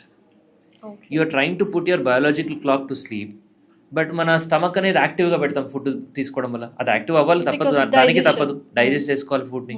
ఆ టైంలో గ్యాసెస్ ప్రొడ్యూస్ అవ్వడం, పైకి ఇట్లా బర్బ్స్ లాగా రావడం, పడుకున్నప్పుడు ఎక్కువ వస్తాయి ఇంకా, బికాస్ యువర్ లైంగ్ ఫ్లాట్. స్ట్రైట్గా ఉంటే stomach it's going down with gravity, ఇట్లా వస్తే పైకి వచ్చేస్తుంది. సో దానివల్ల చాలా మందికి ఇట్లా మంటలాగా తగలడము, దాని తర్వాత మైక్రో ఆస్పిరేషన్స్ అంటాం. అంటే పడుకున్నప్పుడు చాలా మందికి అవుతుంది, తిన్న వెంటనే పడుకునే వాళ్ళకి ఎక్కువ అవుతాయి. అంటే మైక్రో ఆస్పిరేషన్ అంటే మనం తీసుకున్న ఫుడ్ అనేది స్టమక్ లోంచి మళ్ళీ తిరిగి లంగ్స్ కి రావడం, రిఫ్లక్స్ వల్ల లంగ్స్లోకి వెళ్ళిపోతుంది. అది స్మాల్ క్వాంటిటీస్ జరగవచ్చు. చాలా మంది మనం ఫైట్ చేస్తాం దాన్ని ఇమ్యూనిటీ తోటి. కొంతమంది ఆ మాత్రం కూడా చేయలేక న్యూమోనియాస్ డెవలప్ అవుతాయి తిన్న వెంటనే. అందుకే పడుకోకూడదు, ఎస్పెషల్లీ ఆల్కహాల్ తీసుకున్న వెంటనే. So especially bubbly drinks like beer అవన్నీ, సో ఎక్కువ బర్బ్స్ అవన్నీ వస్తాయి కదా. సో వాటి వల్ల ఇంకా ఫుడ్ కూడా దాంతో పాటు వెళ్ళిపోతుంది లోపలికి. సో మరి తినడానికి పడుకోవడానికి ఎంత గ్యాప్ ఉండాలి? మినిమం 2 to 3 hours గ్యాప్ ఉండాలి. ఆ మాత్రం లేకపోతే it is always active, acidic, and అది మీకు రిగస్ట్రేట్ అవ్వచ్చు, పైకి వచ్చి రిఫ్లక్స్ లాగా, అండ్ నిమోనియాస్ కూడా రావచ్చు కొన్నిసార్లు. If you are totally alcohol slash అయిపోతారు కంప్లీట్గా, అప్పుడు నిమోనియాస్ కూడా వచ్చే అవకాశం ఉంటుంది. అంటే పూర్తిగా లంగ్స్లోకి వెళ్ళి యాస్పిరేట్ అయిపోతుంది అనమాట. సో ఇవన్నీ కూడా స్లీప్కి అడ్డుపడుతున్నాయి. చెప్పాలి అంటే food 2 to 3 hours before sleep, exercise also at least 3 to 4 hours before sleep. Exercise చేసిన వెంటనే పడుకున్నా నిద్ర రాదు, అంటే వెంటనే చేసి పడుకోవడం అనేది మంచిది కాదు. అట్లీస్ట్ 4 o'clock 5 o'clock అలా అయిపోవాలి, 6 o'clock మ్యాక్సిమం. దాని తర్వాత కాఫీ ఉందనుకోండి, ఈవినింగ్ 4 తర్వాత ముట్టుకోవద్దు. కాఫీ అనే కాదు, any carbonated drink, any like మన షుగరీ ప్రోడక్ట్స్. సో ఇవన్నీ కూడా కొంచెం స్టిమ్యులేట్ చేస్తాయి. సో అడల్ట్స్కి కూడా స్లీప్ అనేది వెరీ ఇంపార్టెంట్, ఎందుకంటే చాలా మంది చెప్తున్నారు స్లీప్లో టాక్సిన్స్ రిలీజ్ అయిపోతూ ఉంటాయి, స్లీప్లో మనము బాడీని రిపేర్ చేసుకుంటూ ఉంటాము ఇట్ సెల్ఫ్. అబ్సల్యూట్లీ, స్లీప్లో బాడీయే కాదు బ్రెయిన్ కూడా రిపేర్ అవుతుంది. ఓకే, మెయిన్గా బ్రెయిన్ యాక్చువల్గా చెప్పాలి, రైట్? దానికి రెస్ట్ దొరుకుతుంది, క్లీన్ కూడా అవుతుంది. సో టాక్సిన్స్ అన్ని కూడా పోవడం జరుగుతుంది, మెమరీ కన్సాలిడేషన్ అవుతుంది. వాట్ ఎవర్ ఎంత కష్టపడ్డా నెక్స్ట్ డేకి ఎనర్జెటిక్ అయిపోతాం, that is because of sleep. So ఈ ఇన్సోమ్నియా వల్ల కొంతమంది డాక్టర్స్ దగ్గర అప్రోచ్ అయినప్పుడు what is the treatments you are going to give? So insomnia causes చూడాలి ఫస్ట్. ఓకే, సో ఒకటి ఏంటంటే యాంగ్జైటీ ఉన్న వాళ్ళకి, డిప్రెషన్ ఉన్న వాళ్ళకి చాలా మందికి ఇన్సోమ్నియా ఉంటుంది. Why did they get that anxiety or depression? Address that cause, psychiatrist will do it. So అసలు ఫస్ట్ ఆఫ్ ఆల్ ఎందుకు వచ్చింది యాంగ్జైటీ, ఎందుకు వచ్చింది డిప్రెషన్? సో దానికి కౌన్సిలింగ్ ఇవ్వడమా, దాని యొక్క సొల్యూషనా, మెడికేషనా చూసుకోవాలి. నెంబర్ 1. ఒక 30 to 40% patients with sleep apnoea will have insomnia. Sleep apnoea అంటే నిద్రలో గురక రావడం, గురక సడన్గా ఆగి పెద్ద సౌండ్తో లేచి మళ్ళీ పడుకోవడం. సో ఈ స్లీప్ యాప్నియా అనేది చాలా డేంజరస్ ప్రాబ్లం. ఇది ఉన్నా కానీ నిద్ర పట్టదు చాలామందికి. దాని తర్వాత కొంతమంది కొన్ని మెడిసిన్స్ పైన ఉంటారు, వాటి వల్ల నిద్ర పట్టదు. Alcohol can cause insomnia. Cigarette smoke, nicotine can stimulate you, it will cause insomnia. అట్లా చాలా ఎక్స్టర్నల్ ఫ్యాక్టర్స్ కూడా దానికి కారణం అవ్వచ్చు. అన్నీ కూడా ఇన్సామ్నియాకి తోడ్పడతాయి. సో దీనికి ఏంటంటే వాళ్ళకి కాగ్నిటివ్ బిహేవియర్ థెరపీ అని చేస్తాం ఇన్సామ్నియా పేషెంట్స్కి. అంటే ఈ పర్టికులర్ రీజన్స్ అనేది మనం ఫైండ్ అవుట్ చేయడం అండ్ పేషెంట్ని కౌన్సిల్ చేయడం. Everything is not with medicine, first కౌన్సిలింగే ఉంటుంది. ఈ కాగ్నిటివ్ బిహేవియర్ థెరపీ CBTI అనేది ఉంటుంది అనమాట. దాంతో ఈ ఇన్సామ్నియాని మనం అడ్రస్ చేయొచ్చు. చాలామంది పేషెంట్స్కి తగ్గించవచ్చు కూడా. అది కుదరకపోతే మెడికేషన్ ఉంటుంది. ఓకే, సో బట్ ఐడెంటిఫై చేయాలి. చాలామంది పేషెంట్కి స్లీప్ యాప్నియా ఉండే అవకాశం ఉంటుంది. రెస్ట్లెస్ లెగ్ సిండ్రోమ్ అంటాం, అంటే ఊరికే లెగ్స్ కదిలించాలనిపిస్తుంది అండ్ కదులుతూ ఉంటాయి లెగ్స్ ఊరికే. సో వాటి వల్ల కూడా నిద్ర ఫ్రాగ్మెంటెడ్ స్లీప్ ఉంటుంది అనమాట. సో దానివల్ల కూడా ఇన్సామ్నియా రావచ్చు. It's all about identifying the root cause. So దానికోసం స్లీప్ స్పెషలిస్ట్ని కన్సల్ట్ అవుతాయి. అన్నీ కూడా దానికి తగ్గట్టుగా ఇన్వెస్టిగేషన్స్ కానీ స్లీప్ స్టడీ కానీ చేయడం జరుగుతుంది. కొన్ని స్లీప్ యాప్నియా ఉండొచ్చు అని డౌట్ ఉన్న కేసెస్లో. సో మాకు తెలిసిన స్లీప్ డిజార్డర్ ఏంటంటే ఇన్సోమ్నియా, నిద్ర పట్టకపోవడం. అలా కాకుండా ఇంకేం స్లీప్ డిజార్డర్స్ ఉన్నాయి? నిద్రలో ఇంకా చాలా ప్రాబ్లమ్స్ రావచ్చు. ఒకటి స్లీప్ యాప్నియా అంటాం, స్నోరింగ్ అంటే గురక. స్నోరింగ్ అనేది చాలా కామన్ ప్రాబ్లం, చాలా మంది నవ్వుకునే ప్రాబ్లం. అండ్ పక్కన వాళ్ళకి బాగా గురక వస్తే వీళ్ళకి నిద్ర పట్టదు. ఇట్స్ లైక్ పనిష్మెంట్ కొంతమంది. కానీ ఇప్పుడు కొంత అవేర్నెస్ వచ్చింది, గురక ఉంటే కొన్ని ప్రాబ్లమ్స్ వస్తున్నాయి అన్న ఫీల్లో భయంలో ఉన్నారు కదా. But what are the actual problems? మంచిదే కదా అవేర్నెస్, దట్ ఈస్ ఇంపార్టెంట్. ఎందుకంటే చాలా మందికి తెలియదు. అంటే we spend 1/3 of our life in sleep literally. Okay, అంటే ఒక 100 years బతికితే 30 years పడుకునే ఉంటాం ఆల్మోస్ట్, అంతే కదా, రోజులో 8 hours. సో అంత ఇంపార్టెంట్ స్లీప్. కానీ ఆ స్లీప్ చాలా నెగ్లెక్టెడ్ ఎంటైర్ సొసైటీలో. It's very neglected, any country. In our country it is too much neglected. అంటే మా ఫాదర్ గురక పెడతారు, మా గ్రాండ్ ఫాదర్ గురక పెడతారు, ఇట్ గురక పెడతాను, ఇట్స్ న్యాచురల్, ఇట్స్ నార్మల్ అంటారు చాలా మంది. But that itself is causing so many problems including hypertension, BP. అసలు బీపీకి most common cause is snoring and sleep apnoea. Primary hypertension అంటాము obviously, అది number 1 cause. కానీ ఒక జబ్బు వల్ల వచ్చే బీపీస్లో మోస్ట్ కామన్ జబ్బు ఈ గురక ప్రాబ్లం. సో ఏజ్ నుంచి స్టార్ట్ అవ్వచ్చు ఈ స్నోరింగ్ అనేది? చిన్నపిల్లలు కూడా ఉంటుందండి గురక. చిన్నపిల్లలు గురక పెడితే ఇట్స్ క్వైట్ అబ్నార్మల్. వాళ్ళకి అలర్జిక్ రైనైటిస్ ఉండొచ్చు, ఎడినాయిడ్స్, టాన్సిల్స్ ఉండొచ్చు. వాటి వల్ల విపరీతమైన గురక పెడతారు. చాలా లౌడ్ సౌండ్ వస్తుంది, చాలా మంది చెప్తారు, రికార్డింగ్ కూడా వినిపిస్తారు, it's very loud. And snoring ఒకటే కాదు, చోకింగ్ కూడా ఉంటుంది వాళ్ళకి. అంటే గురక పెడుతుంటారు, ఒక సౌండ్ వచ్చి గ్యాప్ వచ్చి సడన్ గా అని పెద్ద సౌండ్ తోటి లేసి మళ్ళీ పడుకుంటారు. దే విల్ బి స్లీపింగ్, వాళ్ళు నిద్రలోనే ఉంటారు, బట్ కదలడము పేరెంట్స్కి పాపం చాలా ఇబ్బంది అనిపిస్తుంది. Because they won't go to a good deep sleep, always disturb, తిరుగుతూ ఉంటారు బెడ్ అంతా రౌండ్ క్లాక్ లాగా. They can't sleep properly, positions మారుస్తుంటారు, head positions. That is because air is not entering properly into their lungs. ఈ అడ్డు వల్ల, ఇక్కడ tonsils వలనో, ముక్కు వెనకాల ఉండే ఎడినాయిడ్ వలనో బ్లాక్ చేయడం వల్ల ఎయిర్ ఈజ్ నాట్ ఎంటరింగ్. ఆ రెసిస్టెన్స్ అంటే ఆ చిన్న గ్యాప్లోంచి ఎయిర్ వెళ్ళడం వల్ల వచ్చే సౌండే స్నోరింగ్. ఆ టిష్యూస్ అలా వైబ్రేట్ అవుతాయి, అప్పుడు ప్రొడ్యూస్ అయ్యేది స్నోరింగ్ అనమాట, గురక. ఈ గురక అనేది పిల్లలు ఉంటే ఖచ్చితంగా అబ్నార్మలే. పెద్దవాళ్ళలో కొంతమంది కొన్నిసార్లు గురక పెట్టవచ్చు, లైట్గా పెడితే ఇట్స్ ఫైన్. లేదు, sound is two loud and that it self will put him at the risk of hyper tension. అంటే బీపీ రావచ్చు, కేవలం గట్టి గురక పెట్టడం వల్ల బీపీ రావచ్చు ఆ పర్సన్ ఫ్యూచర్లో. సో పొట్టు ఉండడం వల్ల కూడా గురక వస్తుంది. ఇది ప్రపోర్షనేట్ అనమాట, అది ఎంత ఉంటే అంత గురక ఉంటుంది. That is also directly proportionate. It is at high risk of sleep apnoea, especially మెన్లో. అంటే సెంట్రల్ ఒబెసిటీ అంటాం, వాళ్ళకి స్లీప్ యాప్నియా ప్రాబ్లమ్స్ చాలా కామన్. ఇప్పుడు దాకా నేను మాట్లాడినంత స్నోరింగ్. స్లీప్ యాప్నియా అంటే ఏంటంటే ఈ గురక మధ్యలో, అంటే గురక పెడుతూ ఉంటారు, సౌండ్ పెరుగుతూ ఉంటుంది, ఒక స్టేజ్లో ఆగుతుంది, కంప్లీట్ బ్రీతింగ్ కూడా ఆపేస్తారు ఆ టైంలో వాళ్ళు. దాన్ని యాప్నియా అంటాం. ఆపిన తర్వాత ఒక 10 seconds మినిమం గ్యాప్, లేదా కొంతమందికి 1 minute వరకు కూడా గాలి పీల్చుకోరు మళ్ళీ. ఆ టైంలో ఆక్సిజన్ లెవెల్స్ అన్నీ డౌన్ అయిపోతూ ఉంటాయి. సడన్గా బ్రెయిన్ స్టిమ్యులస్ ఇస్తుంది బ్రీత్ అని, అప్పుడు అని చెప్పి ఒక పెద్ద సౌండ్ తోటి వాళ్ళు లేవడం జరుగుతుంది. నిద్ర లేవకపోవచ్చు, వాళ్ళు నిద్రలోనే ఉండొచ్చు, కానీ ఆ సౌండ్ అలా వస్తుంది, పక్కన వాళ్ళు కూడా భయపడతారు. వినే ఉంటాం పెద్దవాళ్ళు ఇంట్లో గురక పెట్టినప్పుడు గురక బాగా వస్తుంది, గ్యాప్ వచ్చి పెద్ద సౌండ్ వచ్చి మళ్ళీ గురక స్టార్ట్ అవుతుంది. అమ్మయ్య గురక ఆగిపోయింది అనుకుంటాం, గురక ఆగిపోయింది అమ్మయ్య అప్పుడు నిద్రపోవచ్చు అనుకుంటాం, మళ్ళీ సడన్ గా ఆ టైంలో వాళ్ళు బ్రీతింగ్ కూడా తీసుకోరు, బ్రీతింగ్ కూడా ఆగిపోతుంది. ఇట్ ఇస్ వెరీ డేంజరస్ కదా, ఆక్సిజన్ ఎక్స్ట్రీమ్లీ డేంజరస్. చాలా మంది హార్ట్ అటాక్ తో చనిపోయారు అంటారు. నిద్రలో ప్రశాంతంగా ఎంతో మంది స్లీప్ యాప్నియా వల్ల చనిపోతారు నైట్. అంటే స్లీప్ టెస్ట్ అవన్నీ కూడా మేము చేస్తాం. We do polysomnography sleep studies. దాంట్లో we have recorded patients who have drop to 25%, 30%, 35% అట్లా అన్ని నెంబర్స్ చూస్తున్నాం. అంత తక్కువ డ్రాప్ అవుతుంది స్లీప్లో కొంతమందికి, ఈ స్లీప్ యాప్నియా పేషెంట్స్కి ఆక్సిజన్ లెవెల్. మరి అంత తక్కువైనప్పుడు ఆక్సిజన్ లెవెల్ ఆ టైంలో మన బాడీలో ఉండే క్యాటకాలమెంట్స్ అంటే నెగిటివ్ హార్మోన్స్ లైక్ అడ్రినలిన్ కానీ కార్టిసాల్ కానీ ఇవన్నీ బాగా ఎక్కువ లెవెల్ ఉంటాయి. అంటే ఒక ట్రైన్ మిస్ అవుతుంటే మనం ఎంతగా యాంగ్జైటీ పడి ఇది అవుతాం, అంటే ఫైట్ అండ్ ఫ్లైట్ హార్మోన్స్ అంటాం. అవి ఎప్పుడూ యాక్టివ్గా ఉంటాయి కాన్స్టెంట్గా. అలా ఉండడం వల్ల ఆ పేషెంట్ బీపీ తొందరగా డెవలప్ అవుతుంది. అంటే ఇది పెద్దవాళ్ళు కాదు, చిన్నతనం నుంచే గురకు ఉన్నట్టయితే కనుక పెద్ద వయసులో వాళ్ళకి బీపీ వచ్చే అవకాశం ఎక్కువ. ఎస్పెషలీ అడినాయిడ్ టాన్సిల్స్ ఉన్న పిల్లలు, అలర్జీస్ ఉన్న పిల్లలు, నోస్ బ్లాక్, దాని తర్వాత కొన్ని సిండ్రోమ్ బేబీస్ అంటాం. అంటే వాళ్ళకి కొంచెం డిఫరెంట్గా ఫామ్ అవుతుంది ఫేస్, జా కూడా చిన్నగా ఉండడం, మైక్రోనాథియా అంటాము, రెట్రోనాథియా అంటాం. అంటే చిన్న చిన్న జాస్ ఉంటాయి అనమాట, వీళ్ళకి గురకలు ఉంటాయి. ఇట్లా అనాటమికల్ సిండ్రోమ్ బేబీస్ అందరికీ కూడా చాలా మందికి గురక ప్రాబ్లం ఉంటుంది. దీనివల్ల వాళ్ళకి బీపీ రావడము, వాళ్ళనే కాదు చాలా మంది వాళ్ళు కూడా ఈ ఎయిర్వే మొత్తం కూడా నారోగా డెవలప్ అవుతుంది. అంటే ఇంత సర్కంఫరెన్స్తో డెవలప్ అవ్వాల్సింది చాలా సన్నగా డెవలప్ అవుతుంది అనమాట. So they are at more risk of diseases like sleep apnoea. And their face is also elongated, పొడుగ్గా ఈ పళ్ళు బయటకు వచ్చేసి లిప్ లావుగా అవ్వడము, ఇది ఎక్కువ గ్యాప్ అన్నీ కనిపిస్తాయి అనమాట. చూసే తెలిసిపోతుంది this boy had adenoids during childhood or this boy is snoring in the night. అవన్నీ తెలుస్తుంది అనమాట. సో అడినాయిడ్ ఫేసెస్ అంటాం వీటిని. సో ఇవన్నీ కూడా స్లీప్ యాప్నియా వల్ల వచ్చే డేంజర్స్. పెద్దవాళ్ళు అయితే ఎన్నో జబ్బులు ఉన్నాయి. ఈ ఆక్సిజన్ లెవెల్స్ ఊరికే తక్కువ అవడం వల్ల స్లీప్ కన్సాలిడేషన్ జరగదు.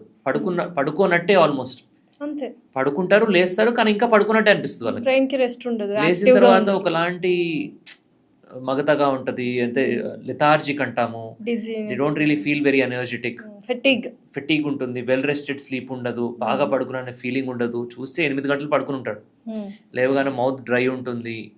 నైట్ కూడా చాలా సార్లు యూరినరీస్కి వెళ్తుంటారు ఈ patients, sleep apnoea patients, especially పెద్దవాళ్ళు 50+ చాలా మందికి ఒక 5 to 6 times, 8 times, 9 times వెళ్ళే పేషెంట్స్ కూడా ఉన్నారు.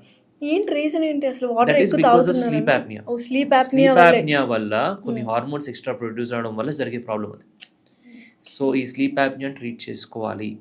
That is the root cause for hyper tension, diabetes, strokes, heart attacks and many other diseases. And obesity ఉన్న వాళ్ళకి ఎక్కువ ఈ ప్రాబ్లం. సో ట్రీట్మెంట్ అంటే రూట్ కాజ్ ని మనం నిర్మూలించడం అంతే. ట్రీట్ చేయాలి, ఫస్ట్ ఐడెంటిఫై చేయాలి. అసలు ఇది ఉందని చాలా మందికి తెలిసినా ఒప్పుకోరు, చెప్పుకోరు, ట్రీట్మెంట్ తీసుకుందాం అనుకోరు. కరెక్ట్. కొంతమంది లైట్ తీసుకుంటారు, ఏం కాదు, మార్నింగ్ లేవగానే వెంటనే మళ్ళీ ఏదో కొంచెంసేపు డల్గా ఉంటుంది, తర్వాత యాక్టివ్ అయిపోతాను అంటే ఏదో కావాల్సుకుని అట్లా అవుతుంది వాళ్ళకి. కానీ బట్ ఎంతో కొంత స్లీప్ డెఫిషియన్సీ వల్ల స్ట్రెస్కి గురవుతారు. సో అలా కాకుండా ప్రాబ్లం ఉంటే దాన్ని సాల్వ్ చేసుకోండి. ఎందుకంటే 1/3 of your life you are spending in sleep. అంటే ఇట్స్ వెరీ ఇంపార్టెంట్. ఆ 1/3 of the life you are not spending happily in sleep, then what is the point? And 3/4 life అంతా disturbance గానే ఉంటుంది. So a poor sleep is poor day. This 1/3 వల్ల మిగిలిన 2/3 of the life is disturbed. చిన్నప్పటి నుంచి ఇది మళ్ళీ చెప్తున్నాను, చిన్న పిల్లల నుంచి కొంతమందికి వయసు 25 వరకు బాగానే ఉంటారు. దాని తర్వాత ఒకటేసారి I seen so many software employees who work very hard, 25 వరకు బాగా ఉండేవాళ్ళు నైట్ షిఫ్ట్ స్టార్ట్ అవుతాయి, పడుకోరు.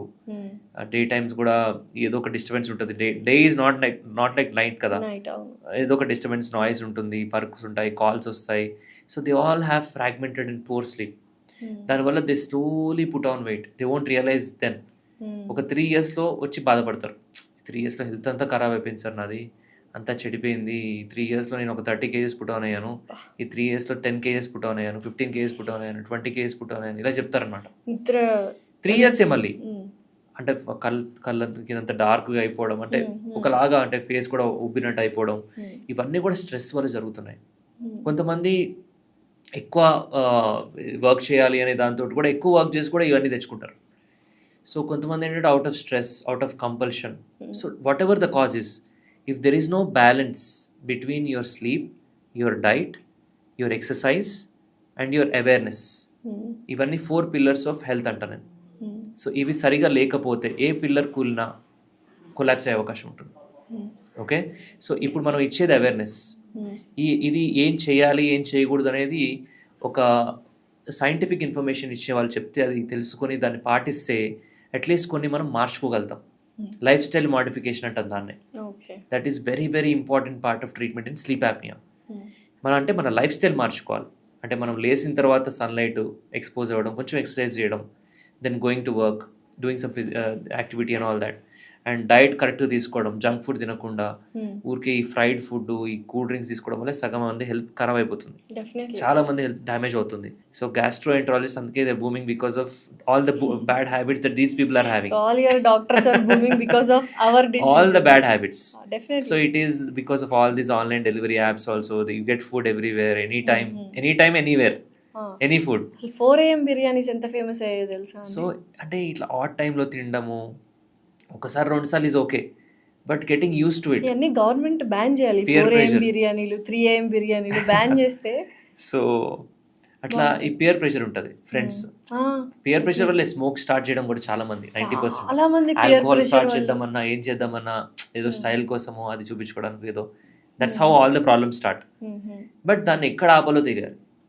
Don't get addicted to those things. Do it once and leave it. ఇప్పుడు నిద్ర పోయే ముందు చక్కగా నిద్ర పట్టాలి అంటే కొన్ని హోమ్ రెమెడీస్ ఉంటాయి. పాలలో గసగసాలు వేసుకోవడం, పసుపు వేసుకోవడం. How soothing it is like these kind of practices. అంటే ఓపియం సీడ్సే కదా, they can induce sleep. Okay, that is scientific again. Okay, okay.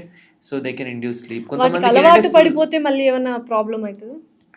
అలవాటు తీసుకోకూడదు ideally every day, but I don't think everybody, అంటే చాలా మంది తీసుకోరు అనుకుంటున్నాను నేనైతే. మరి తీసుకోరు. ఒకవేళ నిద్ర పట్టని వాళ్ళు అలా న్యాచురల్ ప్రాసెస్ని ఏమన్నా మెథడ్స్ని ఏమన్నా just take bath, keep your lights dim, keep your room cool and quiet, నిద్ర ఆటోమేటిక్ వచ్చేస్తుంది. సో ఏది ఎక్స్టర్నల్గా తీసుకోవాల్సిన అవసరం లేదు, టాబ్లెట్ కూడా అవసరం లేదు. Just it's all about a doctor, certified doctor should counsel you. Then they will tell you where you're going wrong. అంటే నిద్ర పోవాలి అని చెప్పి బెడ్ ఎక్కితే నిద్ర రాదు. అంటే ఏదో కావాల్సుకొని నిద్ర అలా రాకపోయినా అప్పటిదాకా అక్కడ ఫుల్ వర్క్ చేసుకుని అక్కడ వెంటనే పడుకుంటా అంటే కుదరదు. Bed should be link to sleep. Okay, work అంతా వేరే దగ్గర. అండ్ బ్రైట్గా పెట్టుకుని ఇది పెట్టుకొని నిద్ర రావాలన్నా కానీ రాదు. So you should follow A sleep hygiene. And నిన్నటి దాకా నువ్వు 1 o'clock పడుకుని ఈరోజు 9 o'clock బెడ్ ఎక్కితే నిద్ర రాదు. బికాస్ నీ బాడీ క్లాక్ వేరేలాగా సెట్ అయింది ఆల్రెడీ. స్లీప్ కి కూడా డిసిప్లిన్ ఉండాలి. సో అదే ఈవెన్చువలీ స్లోగా 15 minutes every day you can prepone it, half an hour, 15 minutes, 1 hour. So day time bright light చూడాలి లేవగానే. అప్పుడు ఈ body clock will be set. Day time bright light చూస్తే నైట్ నిద్ర తొందరగా వస్తుంది. ఇప్పుడు మాకు స్లీప్ యాప్నియా ఉందని మేము ఎలా కనిపెట్టాలి? స్నోరింగ్ ఉంది కానీ స్లీప్ యాప్నియా ఉందా లేదా అనేది తెలుసుకోవాలి చాలా మందికి. అదే సో దాన్ని ఒక స్లీప్ స్టడీ అనే టెస్ట్ ద్వారా చేస్తాం. చాలా డిఫరెంట్ లెవెల్స్ ఉంటాయి. కొన్ని నార్మల్ స్లీప్ స్టడీస్ ఉంటాయి, అన్ని ఇన్ఫర్మేషన్స్ రావు దాంట్లో. So best level sleep study చేసుకుంటే దాంట్లో డిఫరెంట్ పారామీటర్స్ మనం చూడొచ్చు. ఓకే. సో దాంట్లో మనకి ఎంతసేపు పడుకున్నారు, ఏ స్టేజ్లో ఎంతసేపు స్పెండ్ చేశారు, ఎన్నిసార్లు యాప్నియాస్ వచ్చాయి, ఎన్నిసార్లు టంగ్ వెనకకు పడుతుంది, ఎన్నిసార్లు నిద్ర డిస్టర్బ్ అవుతుంది, ఇవన్నీ కూడా తెలుస్తాయి అన్నమాట. సో దాని ప్రకారం ఒక గ్రేడింగ్ ఇస్తాం, మైల్డ్, మోడరేట్, సివియర్. సో ఇవన్నీ చూసి దాని ప్రకారం ట్రీట్మెంట్ అనేది ఇవ్వడం జరుగుతుంది. సో మరి ఈ స్లీప్ యాప్నియాకి ట్రీట్మెంట్స్ ఏమైనా ఉన్నాయా? డెఫినెట్లీ అండి. So starting with life style modification. Patient అనేవాడు ఇది రియలైజ్ అయ్యి స్లీప్ ప్రాబ్లమ్ ఉందని తెలుసుకుని డాక్టర్ని కన్సల్ట్ అయితే he'll tell you lifestyle modification చేసుకోవాలి. That is the basic bare minimum. From your side you have to change. దాని తర్వాత డిపెండ్స్ ఆన్ ద సివియారిటీ. మైల్డ్గా ఉంటే ఒక ట్రీట్మెంట్ ఆప్షన్ ఉంటుంది, మోడరేట్ అయితే ఇంకొకటి, సివియర్ అయితే ఇంకొకటి. ఈ సివియారిటీ ఎక్కువ ఉందనుకుందాం, సివియర్ స్లీప్ యాప్నియా ఉందంటే సిపాప్ థెరపీ అని పెడతాం పేషెంట్స్కి. సో ఇదేంటంటే లోపలికి గాలిని ఒక ప్రెషర్తో పంప్ చేస్తుంది. ఓకే, చాలామంది పెట్టగానే మెషిన్ పెట్టుకోవాలని భయపడతారు. మెషిన్ అంటే మెషిన్ పక్కన ఉంటుంది, చిన్న మాస్కే పెట్టుకునేది వాళ్ళు. అది పెట్టుకుంటే తర్వాత నెక్స్ట్ డేనే రియలైజ్ అవుతారు ఎంత బాగుంది సార్, అసలు చాలా బాగా నిద్ర పట్టింది నాకు. After so long I slept so well. The patients were very happy with it. అంటే ఒక పేషెంట్కి అవసరం లేని పేషెంట్కి ఇస్తే అది సెట్ అవ్వకపోవచ్చు, లేదా ఆ మెషిన్ కాకుండా వాళ్ళకి సిపాప్ కాకుండా బైపాప్ అవసరం పడవచ్చు, డిపెండ్స్. అందుకే ఏది అవసరం అది స్టార్ట్ చేయడం బెటర్. తర్వాత ఏదైనా అంతే, టాబ్లెట్ అయినా అంతే, అవసరం ఉంటేనే ఇస్తేనే దానికి బాగా పనిచేస్తుంది. అవసరం లేనప్పుడు ఇస్తే వాడికి సైడ్ ఎఫెక్ట్ వస్తుంది. సిపాప్ అయినా అంతే, నీకు నిజంగానే స్లీప్ యాప్నియా ఉంది, నువ్వు పెట్టుకుంటే నీకు యూజువలీ సెట్ అవుతుంది. అవ్వకపోతే అఫ్కోర్స్ డిఫరెంట్గా బైపాప్తో ట్రై చేయొచ్చు. ఏది అవ్వట్లేనే డిఫరెంట్ థెరపీస్ ఉన్నాయి దానికి. బట్ చాలామంది అనుకున్నట్టుగా అది డేంజరస్, అలవాటు అయిపోతుంది, దాని తర్వాత చాలా ఇబ్బందిగా ఉంటుంది అనేది కరెక్ట్ కాదు. వాడే పేషెంట్స్కి తెలుసు they will not sleep without it. అంతగా వాళ్ళు they like it. It doesn't mean they are addicted to it, they will need it. ఎన్ని రోజులు కావాలి అని అడుగుతారు చాలా మంది. ఎన్ని రోజులు వాడాలి సార్ నేను? 1 month వాడాలా, 3 months వాడాలా, 1 year వాడాలా, ఇది చెప్పండి. So it depends on you. So ఆ కిట్ మనం తీసుకెళ్తాం లైక్ ఏదైతే ఉందో నైట్ పడుకుంటే ఇంట్లో ఉంటుంది అది usually. If you're travelling somewhere you can అదే టేక్ ఇట్. ఇంటికి అంటే హాస్పిటల్ నుంచి వీల్ క్యారీ ఇంట్లో పెట్టుకుని వాడతారు. ఇంట్లో పెట్టుకొని వాడతాం. హాస్పిటల్ కాదు. Okay done. హాస్పిటల్ ఫస్ట్ పెట్టుకుంటే అర్థమవుతుంది ఎంత ప్రెషర్స్ పెట్టాలి అవన్నీ తెలుస్తాయి. దాంతో ఇంటికి పంపిస్తాం. They use it every day. And ఎలా వాడారు, పెట్టుకున్నారా లేదా, ఎంతసేపు పెట్టుకున్నారు, ఎన్ని రోజులు పెట్టుకున్నారు కూడా తెలిసిపోతుంది. దాంట్లో మనకి చిప్ ఉంటుంది, it will record everything. Okay okay. మరి అది అలా అడిక్షన్ లా ఉండదా అది పెట్టుకుంటే? ఇదంతా తెలిసిపోతుంది అన్నమాట, డేటా అంతా వస్తుంది. Then will see and will tell them where they are going wrong, humidity ఏంది అనేది. అడిక్షన్ కాదండి, డిపెండ్స్. అంటే ఆ లోపల they have to go for lifestyle modification, they have to decrease their weight. వాళ్ళ తరపున కూడా వాళ్ళు ఏదో ఒకటి చేయాలి కదా. It's not just they are putting and everything will become like magic and మంచిగా ఎప్పుడు అట్లా కాదు. ఏంటి ఆ మెషిన్ లో ఏముంది అసలు? పెట్టగానే నిద్ర ఇచ్చేది గాలే with pressure. Okay. And it will not disturb, అంటే డిస్టర్బింగ్ ఇవ్వదు, అంటే స్మూత్ గా ఇస్తుంది అనమాట. సో దానివల్ల ఈ ఎయిర్వే ఏదైతే ఉందో నైట్ కొలాప్స్ అయిపోతుంటుంది. అబ్స్ట్రక్షన్ అవ్వకుండా కొలాప్స్ అవ్వకుండా టంగ్ వెనకకు పడకుండా ఆపుతుంది అనమాట. అంటే ఒక ఎయిర్వే స్ప్లింట్ అంటాం, ఎప్పుడు ఇలా ఉండేలా చూస్తుంది. So air is always going in and coming out and your oxygen saturation is always maintain. Oxygen levels maintain అయితే అప్పుడు పేషెంట్ ఈస్ హ్యాపీ, బాగా పడుకున్నాడు అనిపిస్తుంది. దెన్ దిస్ నో ప్రాబ్లం కదా. So eventually you should lose your weight. Root cause ఏంటి, adenoids tonsils ఉన్నాయా, వాటిని సరి చేసుకోండి. వెయిట్ ఎక్కువ ఉందా, వెయిట్ తగ్గండి. లేదా ఈ మజిల్స్ బాగా వీక్ ఉన్నాయా, ఇప్పుడు మనం తినే ఫుడ్కి if you look at the jaws, ఇంతకుముందు jaws they are very big and bulky. ఇప్పుడు మనం అన్నీ కూడా it's becoming very smooth and thin because we're not really eating like hard food. అంతా కూడా మెత్తగా అట్లా తింటున్నాం కదా. We're not really using these muscles. So mouth muscles అన్నీ కూడా they becoming weak as you go in generation by generation. అంటే this is also scientific. అంటే ఇంతకుముందు జాస్ చాలా పెద్దగా ఉండేవి, ఇప్పుడు చాలా తక్కువ సైజ్ అవి, మజిల్స్ కూడా తక్కువ అవుతాయి అనమాట. That it self is impacting. And జా వెనకకు పడ్డము, టంగ్ వెనకకు పడ్డం, ఇవన్నీ జరుగుతున్నాయి నైట్. సో దీనికోసం కూడా ఎక్సర్సైజెస్ ఉన్నాయి, ఈ పర్టికులర్ మజిల్ ఎక్సర్సైజెస్ కూడా. So that we teach to the patient. So ఇది చేయడం వల్ల కూడా చాలా మందికి బెనిఫిట్ ఉంటుంది. ఇంకొంతమందికి ఓరల్ అప్లయన్సెస్ అంటాం, అంటే టీత్ దగ్గర పెట్టుకునే డివైజెస్, ఇది ఇవ్వడం వల్ల కూడా టంగ్ వెనకకు పడకుండా, మజిల్స్ పడకుండా ఆపుతాయి అనమాట. సో ఇలా డిఫరెంట్ ట్రీట్మెంట్ ఆప్షన్స్ వాళ్ళ ప్రాబ్లం బట్టి, అవసరం బట్టి ఇవ్వడం జరుగుతుంది. Okay, but definitely sleep apnoea ఉన్నా, స్నోరింగ్ ఉన్నా, we have to go to the doctor. 100%. అది ఇప్పుడు ఈ స్నోరింగ్కి కానీ స్లీప్ యాప్నియా కానీ మనం ట్రీట్మెంట్స్ తీసుకోకపోతే వచ్చే నెక్స్ట్ ఫ్యూచర్ ప్రాబ్లమ్స్ ఏంటి క్రోనిక్గా? చాలా కామన్ క్వశ్చన్ ఇది. ఏమవుతుంది తీసుకోకపోతే అని చాలా మంది అడుగుతుంటారు అనమాట. అంటే క్రానిక్ అనే కాదు, స్లీప్ యాప్నియా ఉంటే పేషెంట్స్కి risk of accidents also increase. This is a study done in AIIMS or India ఇన్స్టిట్యూట్లో. 20% of all the accidents happening in our country are because of sleep apnoea. నిద్ర సరిగా లేకపోవడం వల్ల ఎర్లీ మార్నింగ్ జరిగే యాక్సిడెంట్స్ చాలా మందికి స్లీప్ యాప్నియా వల్ల ఉంటాయి. అతి నిద్ర వలనో, మధ్యాహ్నం జరిగే యాక్సిడెంట్స్ అయినా సరే, ఎనీ టైం. అంటే నీకు స్లీప్ యాప్నియా ఉంటే the risk of accidents increases by 300%. వేరే కంట్రీస్లో స్లీప్ యాప్నియా ఉందన్న డయాగ్నోసిస్ తెలిస్తే they cancel your licence. Okay, here it is not there in our country. That rule should come.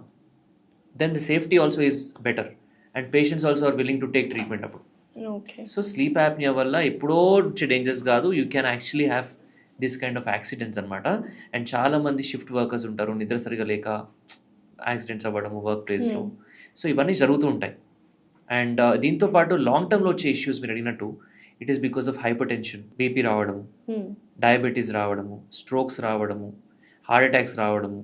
So ఇవన్నీ కూడా 3 to 4 times increase అవుతాయి risk. అస్సలు ignore చేయకూడదు sleep apnoea అనేది. ఎస్. సో దీనివల్ల నిద్ర పట్టకపోవడం, కొన్నిసార్లు ఇన్సామ్నియా.